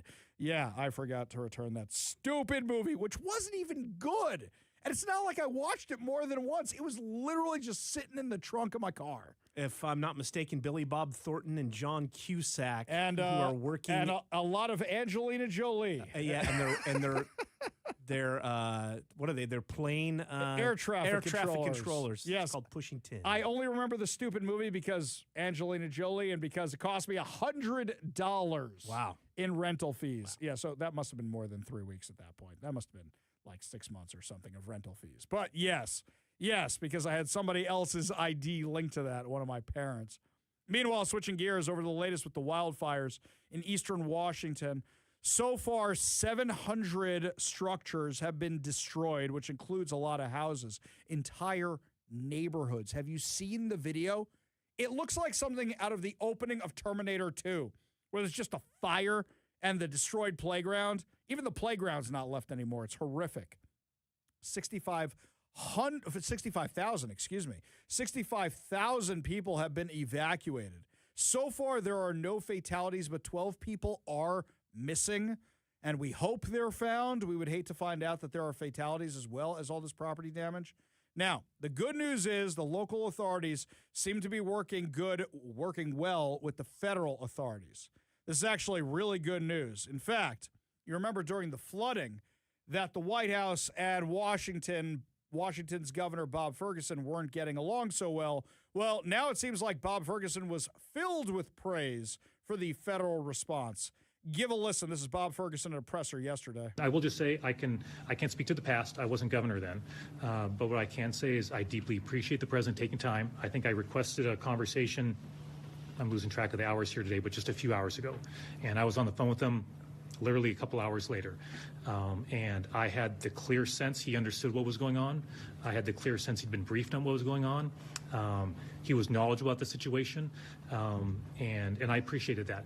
Well, I think we know why. We think we know Representative Michael Baumgartner said he's been talking with Mark Wayne Mullen, who's the Secretary of Department of Homeland Security. So don't forget that Department of Homeland Security runs FEMA. And so it seems like they're getting everything they need. Here's Representative Michael Baumgartner.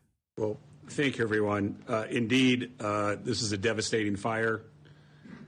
We know that hundreds, if not thousands, are in a very sad and scary place right now. I want to echo the comments thanking our first responders for what you're doing for our community. Indeed, this is an unprecedented catastrophe for the Spokane area, but I think we're going to see unprecedented collaboration in responding to this fire. I want to thank Mayor Brown, Senator Cantwell, Governor Ferguson, and everyone here working on this issue. This is not Republicans and Democrats are seeing before you. This is concerned elected officials. They're going to do what's right for this community. I did speak to Homeland Security Secretary Markwayne Mullen earlier today. We have a good personal rapport, and I think he is someone that knows Spokane. He's spent some time here in Spokane, and I know he will be supporting us in this. We have, as you heard from the governor, he has, after receiving the needed information from the partners behind us, he has made the initial request. We appreciate that very much. And I am optimistic, very optimistic, that there will be additional support from FEMA. It's certainly a good precedent for our state that we were successful in that process with the terrible flooding on the west side of the state. And so we will monitor and support that process as it goes forward. But I will just also add, and others will go into deeper detail, while we will do everything we can to get support from the federal government, the key point for support here is from our neighbors and our communities and our friends and families. There are going to be ways the city will be telling you that you can support, the people of the Spokane area can support, and we're going to need that. So thanks, everyone. Be safe. Doesn't look like the weather's getting a lot better for the next week to 10 days. It's still going to be dry, so we need to continue to have people be alert and follow the emergency management systems. In fact, the weather's going to be a lot worse. They're talking about 100-degree temperatures this week, and now you have all that smoke coming over here to western Washington as well, which means air quality issues. The last time something like this happened, I had to take all these kind of drugs to get all the stuff out of my lungs because there was so much in it. I was working outside at the time. We are going to be having air quality alerts, which are now coming over to our side. They're already active for Seattle. I'm looking out over the water right now. I can't see the mountains. That is not just heat haze that's over there. We're watching the smoke come in. Last night when I saw the sun setting, it was already starting. This is going to get a lot worse for everybody in Washington State. You're going to see the heat, which is expected to peak, according to Como News, around Wednesday and Thursday, just before cooler Pacific air returns later that week. Now, even though it's all staying in one place, when the wind comes to push out the smoke, that means the wind is also fueling the fires. They are 0% contained right now. This is really, really bad. So this is the problem we're going to be having right now. Firefighters are going to be working really, really hard to put out those fires as fast as they can. Hey, wouldn't it be nice if they had some things to mitigate the effects of these fires? I don't know, like a giant 747 that could drop water on these. Oh, right. Jay Inslee, shut that down. Not going to get that. Oh, speaking of retired Emperor Inslee. So Jay Inslee posted this earlier today. He wants to be in on thanking the firefighters. So he posted this. Thousands of firefighters and first responders are risking everything right now, facing unprecedented firestorms.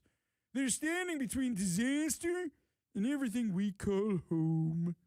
They deserve our gratitude all year, not just during fire season.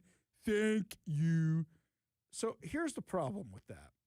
Jay, Bubby, didn't you fire like 1,000 firefighters?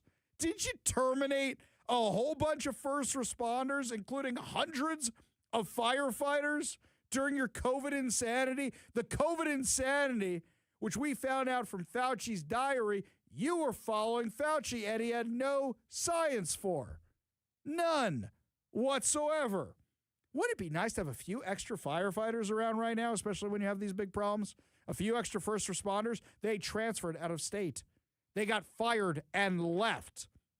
All because of your insane vax mandate. Can Jay Inslee just go away? Can Jay Inslee just go away? It's like every time there's a natural disaster, Jay Inslee comes running out going, it's climate change. It's climate change. In fact, here's the video he released yesterday. It's a beautiful morning here in Lopez Island, but I'm so concerned. Talked to my friend, a legislator in Spokane, whose home he had to evacuate because of these massive fires in Spokane County. The whole state's under threat now, climate change.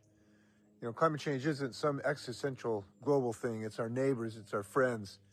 We had to fight for them. Okay. There's one little problem there, Jay. You think this whole thing is caused by firefighters? Excuse me. I have some papers here. We got to check right here of updates from I see. The Northwest Coordination Center, they're the guys who are dealing with all this. They're the ones who are responding to all of it. They're coordinating everything. They said this morning, quote, the origins of the fires were human, as in not caused by lightning or another natural source. Wrong again, Jay Inslee. I feel like that teacher in The Water Boy. Well, mama's wrong again. You're wrong, Jay. I don't think Jay's going to come tackle me. I don't think that's going to happen. Wrong again, Jay. Not climate change, human cause. Now, human cause doesn't mean arson. Let me correct that right now. There are a whole bunch of things I've seen online where a lot of people are talking about how the homeless in Spokane keep lighting fires in wooded areas. We don't have any videos showing that's because of this yet. We have reports of homeless people lighting fires. I had some firefighters even send them to me, but they're dated after these fires. Are they fire bugs? Are they copycats? Are they just homeless being homeless? We don't know. Man caused doesn't necessarily mean somebody lit a fire. It could mean somebody threw a cigarette into dry brush. It could mean somebody didn't secure the chains on their truck and they threw up sparks. It could mean somebody lit a fire and didn't put out their campfire correctly. It could mean somebody lit off a firework or something. Man-caused means somebody did this. Now, I did have a talk with the information person over at the Northwest Coordination Center when I called asking for more information about this, and they didn't have the information yet because that's the stuff they're getting from the guys on the scene. So they're just giving reports as quickly as they get them. So they don't have all the details yet on why they're saying it's a man-caused, human-caused. But that means somebody out in the field thinks it's human-caused, and I wonder what they have to show. Now, mind you, we're probably not going to find out a lot about this stuff until maybe a week from now. Right now, 0% containment on those fires. So you know what that means? I just had a relative from New York message the family chat, and they were wondering how bad it is really. Do you know what we're likely to see this week? Do you guys remember the last time this happened? When in the air, it smelled like a campfire no matter where you went. You felt it in your lungs. It was so heavy. So heavy. I remember we didn't want the kids outside the last time this happened, so we actually stayed inside. Kids were getting a little stir crazy, so we filmed a video about my son. We called it Izzy Hoffman's Day Off. We filmed Ferris Bueller for going back to school. We did shot for shot, well, not shot for shot, whatever we could do on our cell phones. It's kind of funny. Kevin, I don't think I've ever shown it to you. It's actually kind of funny now that you know my kids. It's even funnier. You're going to be like, whoa, they're even tinier than I remember, those little guys. Yeah. My Chargers, of course, the fun car. It's the Ferrari. We had a lot of fun with that. In fact, I can't post a video to social media anymore. You know why? It looks like my son's driving the car, and he keeps getting flagged as a minor doing something illegal with a vehicle, and it keeps getting taken down. And never mind my YouTube page, which is always taken down. But yeah, we had this fun video because we were trapped in the house for days on end. We made this video. Now, mind you, if you do want to blame this on climate change, Jay Inslee, okay, didn't you pass the Climate Commitment Act, which was supposed to mitigate the effects of climate change, especially wildfires and flooding? Well, we had flooding earlier this year, and we got wildfires now. I don't think your mitigation is helping. Look, floods happen. Wildfires happen. It's how you deal with them. Us Americans are used to adapting and developing technology. Oh, technology. Wouldn't it be nice if we had a plane that could drop all the water on this? Oh, wait a minute. you discontinued the 747 program, which used to have these big firefighting airplanes that would drop a huge amount of water on top of the, well, we don't have that no more, do we? Couldn't help but thinking during Seafair, when they had that World War II vintage airplane they were flying around that's supposed to help fight fires, couldn't help to myself, maybe we should send that sucker out. It sounds pretty bad over there in eastern Washington. Representative Jenny Graham reached out on Saturday night when I posted a video. Somebody had sent me this video. I actually intentionally muted it. If you've seen it on my social media channels, Ari Hoffman Official on Facebook and Instagram, The Hofffather over on X. It's intentionally muted because you hear private information in the back because they're dealing with a disaster. So it is on mute. That is not a mistake. But Representative Jenny Graham saw this video, which, like I said, looks like the beginning of Terminator 2, where you just see the fires everywhere and the empty playgrounds. And there's not even the playgrounds left. Houses, entire neighborhoods completely gone. And she reached out and she said, that's my neighborhood. I lost my house. That's my neighborhood. I lost my house. She said the only thing left of her house is her American flag on a flagpole. That's it. The picture is eerie, really eerie. All it would have taken was one spark for the flag to go up. Her entire house is gone behind it. She sent me a picture. The entire house is gone, but the flag is still there. A little inspirational, a little morbid, but it's still there. She lost her entire house. Representative Jenny Graham, she's always fighting for us, lost her entire house, but so did her neighbors. The entire neighborhood destroyed, and that's just one of many neighborhoods that are completely destroyed. And Jay Inslee wants to talk about climate change? Okay, Jay, what did you do to mitigate forest fires? Because the last time I checked, your Department of Natural Resources, all they did was shut down logging. And when you shut down logging, nobody's clearing those forests. And when people aren't clearing those forests and you're not doing controlled burns and you're not thinning the forest the way you're supposed to, even though the loggers used to do it themselves, now you got a problem. You have a giant tinderbox sitting there in those forests. So what'd you expect to happen, Jay Inslee? You were governor for 12 years, and things only got worse on your watch. When I first moved here, yeah, sure, there's wildfire season, but it didn't come with the actual wildfires. It was this is the time of year you got to be cautious because it's drier, because it's windier, because of this, because of that. It's gotten progressively worse, thanks to you. In fact, we have the documents from the Department of Natural Resources begging Bob Ferguson to do something about it because it had gotten so bad. So, Jay, maybe stay in your lane. Maybe stay in Idaho. Stay in Idaho. Don't be talking about the climate change because every time you do, you look stupid, especially when the response teams to this are saying it was human-caused, Jay.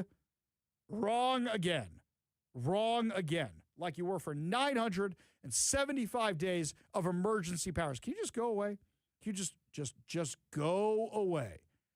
Mary says over on the text line, existential. Is that the only the only adjective that dear Inslee knows? That's very, very good. That's very, very good. This one here from the 425. Jay is just like Al Gore. You mean none of his predictions have come true and he's always, always wrong? In fact, here, somebody just shared an article with me like I was just mentioning from KXLY, how the DNR is bracing, how state lawmakers slashed millions in fire prevention. Who controls the Washington legislature right now? Is that the Democrats or the Republicans? Right. This is a common theme here, the $60 million that was cut from fire prevention. You think maybe that might have been helpful with all this going on? You guys caused this problem. Jay Inslee, 12 years of mismanagement, caused this problem. The 425 wants me to invite Inslee on my show. Okay, we've tried that before. We got a big how about no for, let's see, the 2 or 3 years I was on air while Jay Inslee was still governor. Yeah, I don't think he's going to agree to come on right now. The great debate. The guy who's trying to be relevant, yeah, you know he's just gearing up to run for president again. Maybe this time he'll get more than 0.0. Nah, not likely. I think he'll probably get less than that. People will go, who? A lot easier to run when people actually know you in your own state. Now everybody completely hates him. Hates him beyond belief. Jay, stay in Idaho. We don't want to talk to you anymore. Up next, my friends, somebody who may not be long for her office, Katie Wilson. We found out how much she paid a police chief to resign, and it's astronomical, an insane amount of money. Tell you how much and what for when we come back. You're listening to The Ari Hoffman Show on Talk Radio 570 KVI.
Welcome back to the Ari Hoffman Show. Just a reminder, if you can't get enough of our show, you get a whole extra hour from 6 to 7 p.m. during the Ari Hoffman Show Reloaded, brought to you by our friends over at Wade's Eastside Guns and Bellevue Indoor Range, Puget Sound's premier destination for everything firearms. So it's all content from today that you may have missed on the show. You get that from 6 to 7 p.m. every single weekday going forward, thanks to our friends over at Wade's. You know, I'd never been to Wade's before. I've been to a lot of other ranges around here. I went this weekend.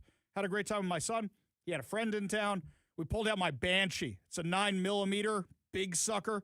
Oh, we had a lot of fun with that. Had a little bit too much fun with that, I will say. But yes, head on out to Wade's. They got everything you need. Plus, they got an amazing shop. They got everything out there. So head on out to Wade's Eastside Guns and Bellevue Indoor Range.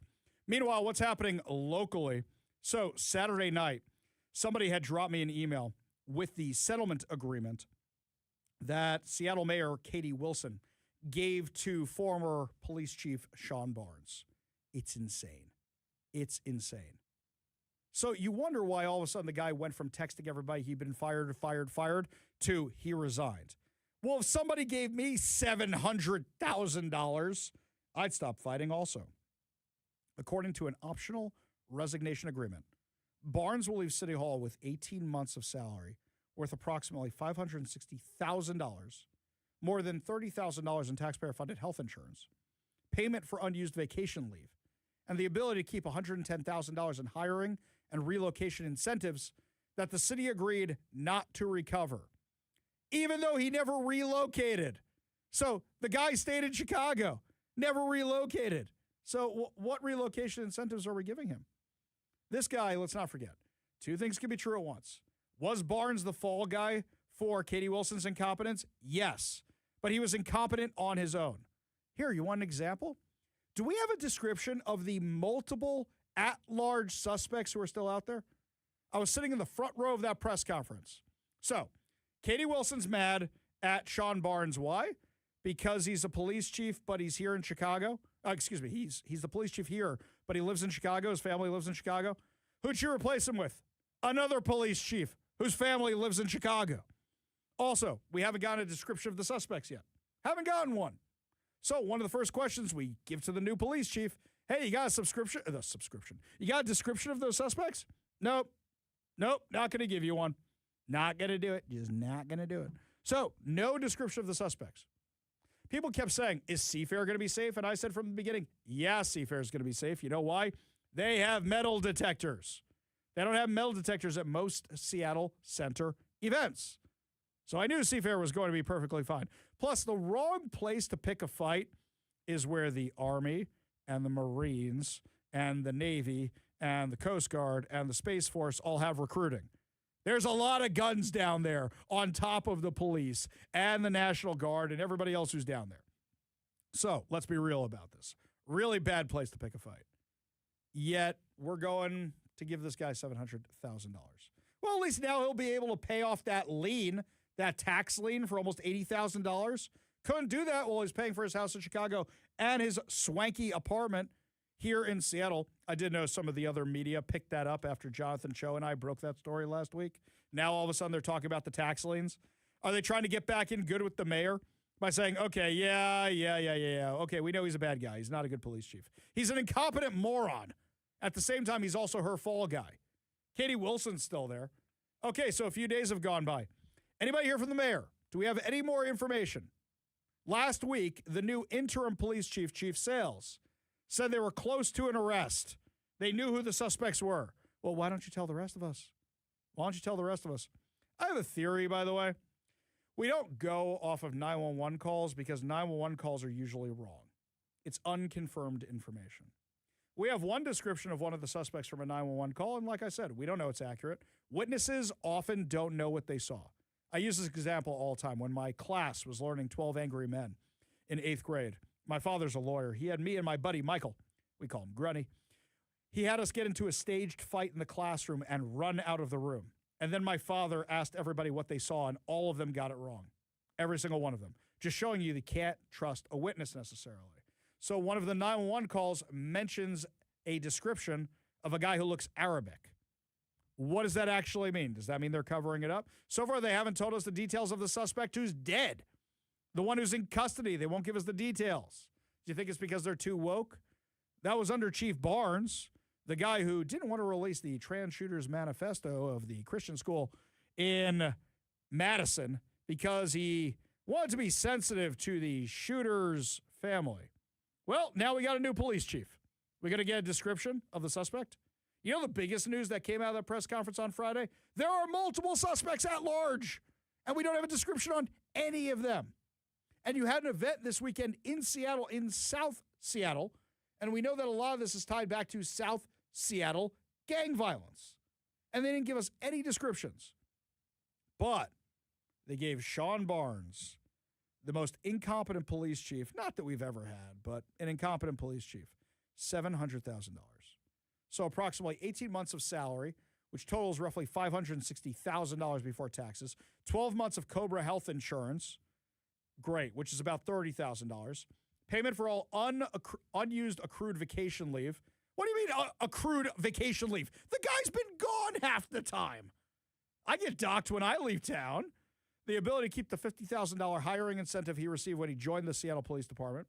No obligation to repay the $60,000 in relocation benefits. You mean the benefits he never used because he never relocated here. What a grift. What a scam. Typical Democrat solution. Katie Wilson could just said, you're fired. But you want him to say he's resigned, so now it costs you and me about $700,000 while we have a budget crisis in the city. But she doesn't care. She's going to raise taxes on you anyway to pay for this. Unbelievable, yet so expected. At the press conference on Friday, we literally were asking the people in the media, did he get a severance? How much was it? She's like, that's going to stay between me and the chief. It's taxpayer money. You don't get to do that. We get to know how much you gave him. $700,000 plus. Insane. Absolutely insane. Can we get some elected officials with common sense around here? Joining us next, my friends, Doug Bassler, running for Congress in my very own district. Maybe get some Republican common sense, some conservative common sense, some moderate common sense. We'll hear what he's all about when we come back. You're listening to the Ari Hoffman Show on Talk Radio 570 KVI.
Today's Newsmaker Spotlight brought to you by Renewal by Anderson, Western Washington, windows and doors for every home. So I was filling out my ballot this morning, and as I'm looking at it, I go, wow, most of these people, there's no good option in most of these races. I wrote in Jimothy, the disabled, or I should say handy-capable raccoon that has been going viral because there are such bad options. However, there is one good option, at least on my ballot.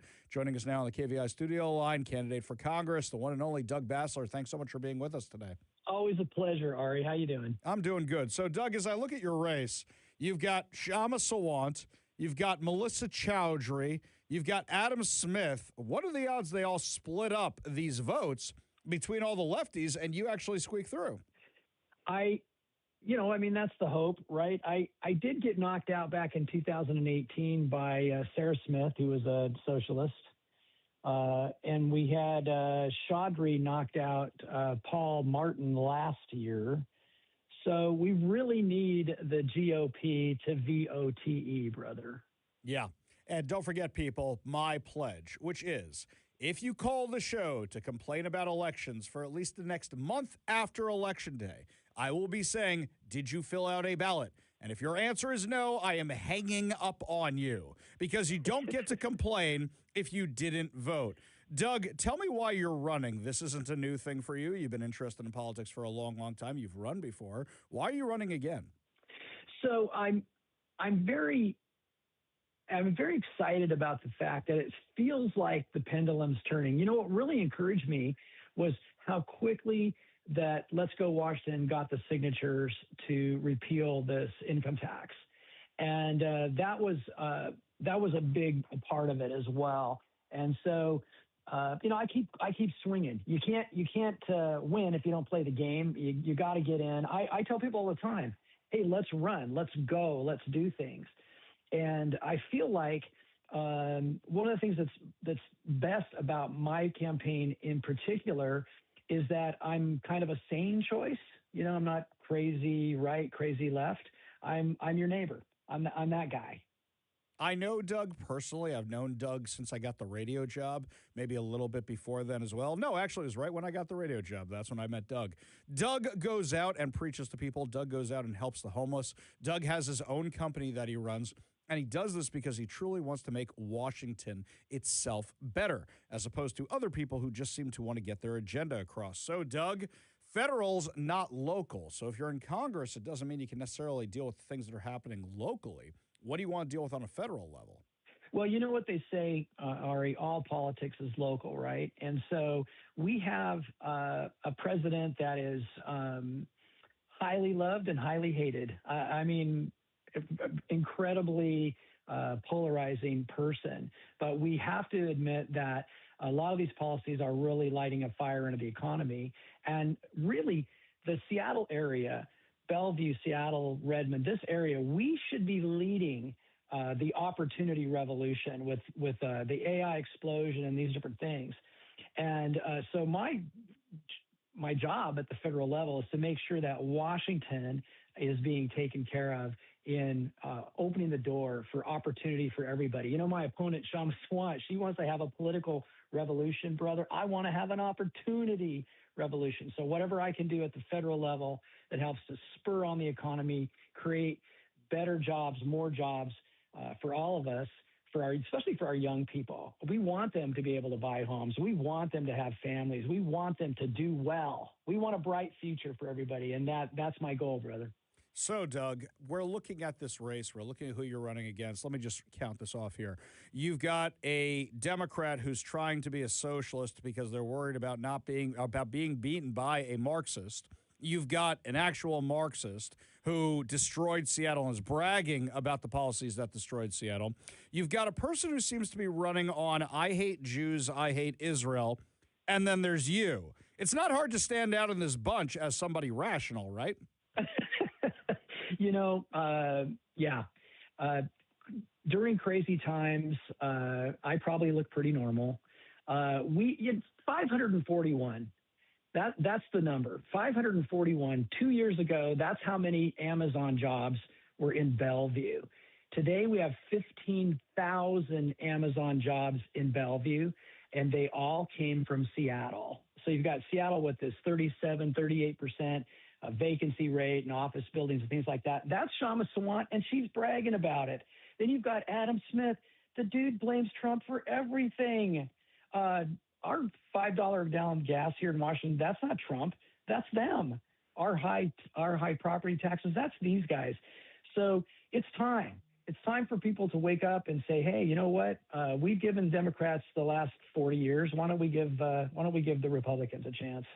Doug Bassler, if people want to learn more about you, if they want to learn about you, if they want to donate, if they want to volunteer, what's the best way for them to do so? DougBassler.com. Doug Bassler running for Congress this cycle. Best of luck to you tomorrow, sir. And reminder to everybody to get those ballots in, because if you call the show to complain about something, I will be asking you if you got your ballot in. And if the answer is no, we will automatically hang up on you. Doug Bassler, appreciate you being part of the show today, my friend. Thanks, man. Best of luck tomorrow. We got a whole lot more to discuss as the show continues, my friends. You're listening to the Ari Hoffman Show on Talk Radio 570 KVI.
Only good news to wrap up another amazing episode of the Ari Hoffman Show right here on Talk Radio 570 KVN. Before we get to our good news headlines, just a reminder, guys, tomorrow is the primary.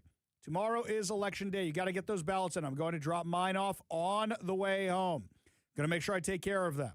But this text from Joanne. Joanne, I know you mean well. I do, but it says this. Hey, Ari, I was filling out my ballot today. I wasn't exactly sure which judges to vote for. I got my list up at KVI.com. Joanne, it's all right there for you. Now, mind you, Joanne did post one of these anti-conservative forces are trying to take the court. Far-right donors. Yeah, all that craziness. So don't listen to that nonsense. Just go to My Voter's Guide. It's up at KVI.com. It's right there on the main page. You can find it right there.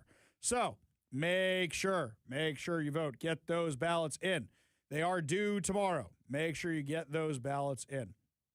Also, in other news, some people today were laughing about a social media post I put up because I filled out my ballot this morning. And there's so many races where I don't see anybody with viability or that's worth voting for that I just wrote Jimothy. And I think a lot of other people are doing that this cycle too, because a lot of you replied with the pictures of you doing the exact same thing. In fact, even Bob Ferguson's in on this. So Seattle's favorite internet celebrity has received another honor. Washington Governor Bob Ferguson named Jimothy, the viral raccoon believed to have a rare spinal condition, states Washingtonian of the day, praising the animal's resilience after it captured the hearts of millions online. Bob Ferguson announced the informal recognition in a video posted to social media saying Jimothy had captured the hearts of people across Washington and around the world. He says, I think it's one of the reasons why he's captured so much attention. He said it shows a certain resilience in getting by and even thriving given that deformity. Speaking of deformities. Anyway, Jimothy became an internet sensation in mid-July after a video of the raccoon waddling through a Seattle neighborhood, through Ballard, by the way, guys, went viral. Wildlife experts believe the animal likely has a short spine syndrome, a rare congenital condition that gives him his distinctive rounded appearance. So he gets to be Washingtonian of the day. Since then, he's inspired murals, bobbleheads, tattoos, merchandise, and fan art. Even Senator Jamie Peterson to do such a cringy campaign video. Seattle officials have embraced the furry celebrity, with city leaders planning a community celebration and proclaiming the summer of 2026 as Jimothy Summer. Despite the raccoon's newfound fame, wildlife and public health officials continue urging fans to admire him from a distance. They warn against feeding or approaching him, noting that raccoons remain wild animals, can bite or scratch, and you don't know if that thing has rabies. You have no idea. Jimothy's unlikely rise from neighborhood regular statewide icon has made him one of the Pacific Northwest's most recognizable animals. But if you want other recognizable animals in the Pacific Northwest, my friends, Woodland Park Zoo has named its newest arrival a baby colobus monkey born June 15th, who has now been named Ngobi. Ngobi Kenobi, the zoo said, is from Bantu origin and is primarily found among the Ganda people of Uganda, one of several African countries where Columbus monkeys are found. Ngobi was born to mom Mokiki and dad Lewis. Sorry. That's marking the first birth of the species at the Woodland Park Zoo in 29 years. Unlike adults, black and white Columbus monkeys are born completely white with pink faces. Over their first 3 months, their fur gradually changes to the species' distinctive black and white coloring. It's like the scene in Crimson Tide when they're talking about the Lippin's-Otter Stallions, the horses, and you got Gene Hackman, and you got Denzel Washington, and they're talking about the horses, and they've been talking about the horses the whole movie, and then they're sitting across from each other as they're about to find the EAM, letting them know if they should launch the nuclear missiles. And then Gene Hackman, after they've just punched each other in the face, is like, speaking of horses, the Lippin's-Otter Stallions, they are from Spain, not from Portugal. And Denzel Washington says, well, when they're born, they're born, they're not white, they're born black in that big poignant moment. Sorry, I don't know. Total tangent there, just thinking about that. I love that stupid movie. It's a great movie. It really is a great movie. I couldn't help you out on that one. You don't remember the lines? No. Okay, so what happens is you got them about to launch the nuclear missiles. All right, I see what you're doing there. Unlike adults, black and white kilometers. Wait, we did that already. Okay, that's what made me think of this whole thing.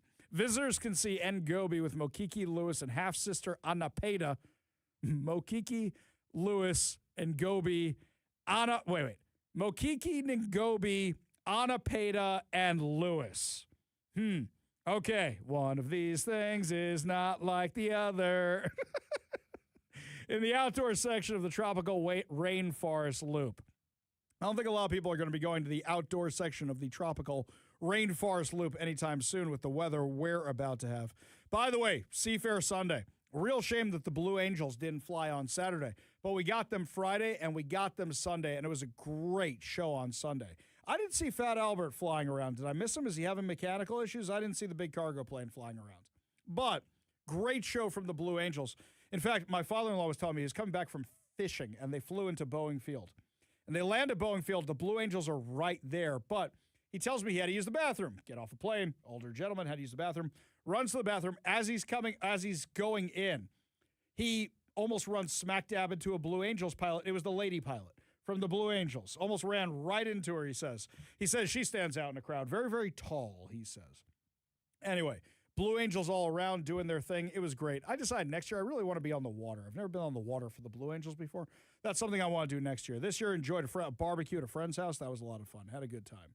You've been on the water before, though, right? For Seafair, just not. Well, I guess it wouldn't make sense. If you were on the water, then you would have seen the Blue Angels at some point. Right. No, yeah. so I've been on the water, and I actually said I'm never going out on Seafair Sunday ever again because it's just too crazy out there. Yeah, that's what I hear. Isn't it kind of like once you're out there, you kind of have to stay out there? Well, if you're at Seafair on the log boom, once you're out there, you are stuck out there. There's a few other places where once you're there, you're stuck. The other place is just nuts. So, like, for example, I took my son wakeboarding yesterday, and we went out at like 6, hoping that it would be calm by then, 6:30. Went out around 6:30. It's still nuts. And I couldn't tell if it was from the wind or from all the boats that are out there just zipping and coming and going. And plus, everybody's drunk. So everybody's drunk in the boats on the way. Not the best time to be out on the water, I will just say. Lots of fun, but not the best time. But yeah, luckily we got it in yesterday because I was worried about the smoke coming over. That, he's only here for a week or so, and I was worried that we wouldn't be able to do that. Tomorrow, we are supposed to be going jet skiing in the morning before I come in. So we'll see what the smoke condition is like tomorrow morning when we go do that. But yeah, went out on the water yesterday for a little bit. I didn't see as many flyovers as I normally do with Seafair. Usually with Seafair, it's plane. I didn't see as much of the stuff as I normally do. Also, the other thing is, over at the Flight Museum, they have a whole bunch of events, but the Blue Angels don't park over there anymore. They park farther away. I think they've been doing it since COVID or something because they're new F-16s or whatever it is. So they park farther away, but still a lot of fun. There were a lot of people in my synagogue this weekend who are not normally in town. There were visitors coming through, hiking through the Pacific Northwest. And I'm like mayor of Seafair at this point. I'm like, here's where you got to go. Here's what time you got to be there. These are the things you got to do. I love Seafair. I really, really do. It's a never miss weekend. The wife says to me, can we go out of town this weekend? I go, first weekend of August? She goes, yeah. I go, no, we ain't going anywhere. We are a Seafair family. That is what we do. We love this kind of stuff. I'm all about the Seafair stuff. My grandfather, I think, was the first one who told me about the Blue Angels. Took me out to a flight museum. There was a Blue Angel there. I said, why is that airplane blue? He said, let me tell you. And that was one of the old prop planes they used to do that with. That's going to do it for us today, my friends. But fear not, we will be back tomorrow with more insane stories, more exciting guests, and, of course, more giveaways. You've been listening to The Ari Hoffman Show on Talk Radio 570 KVI.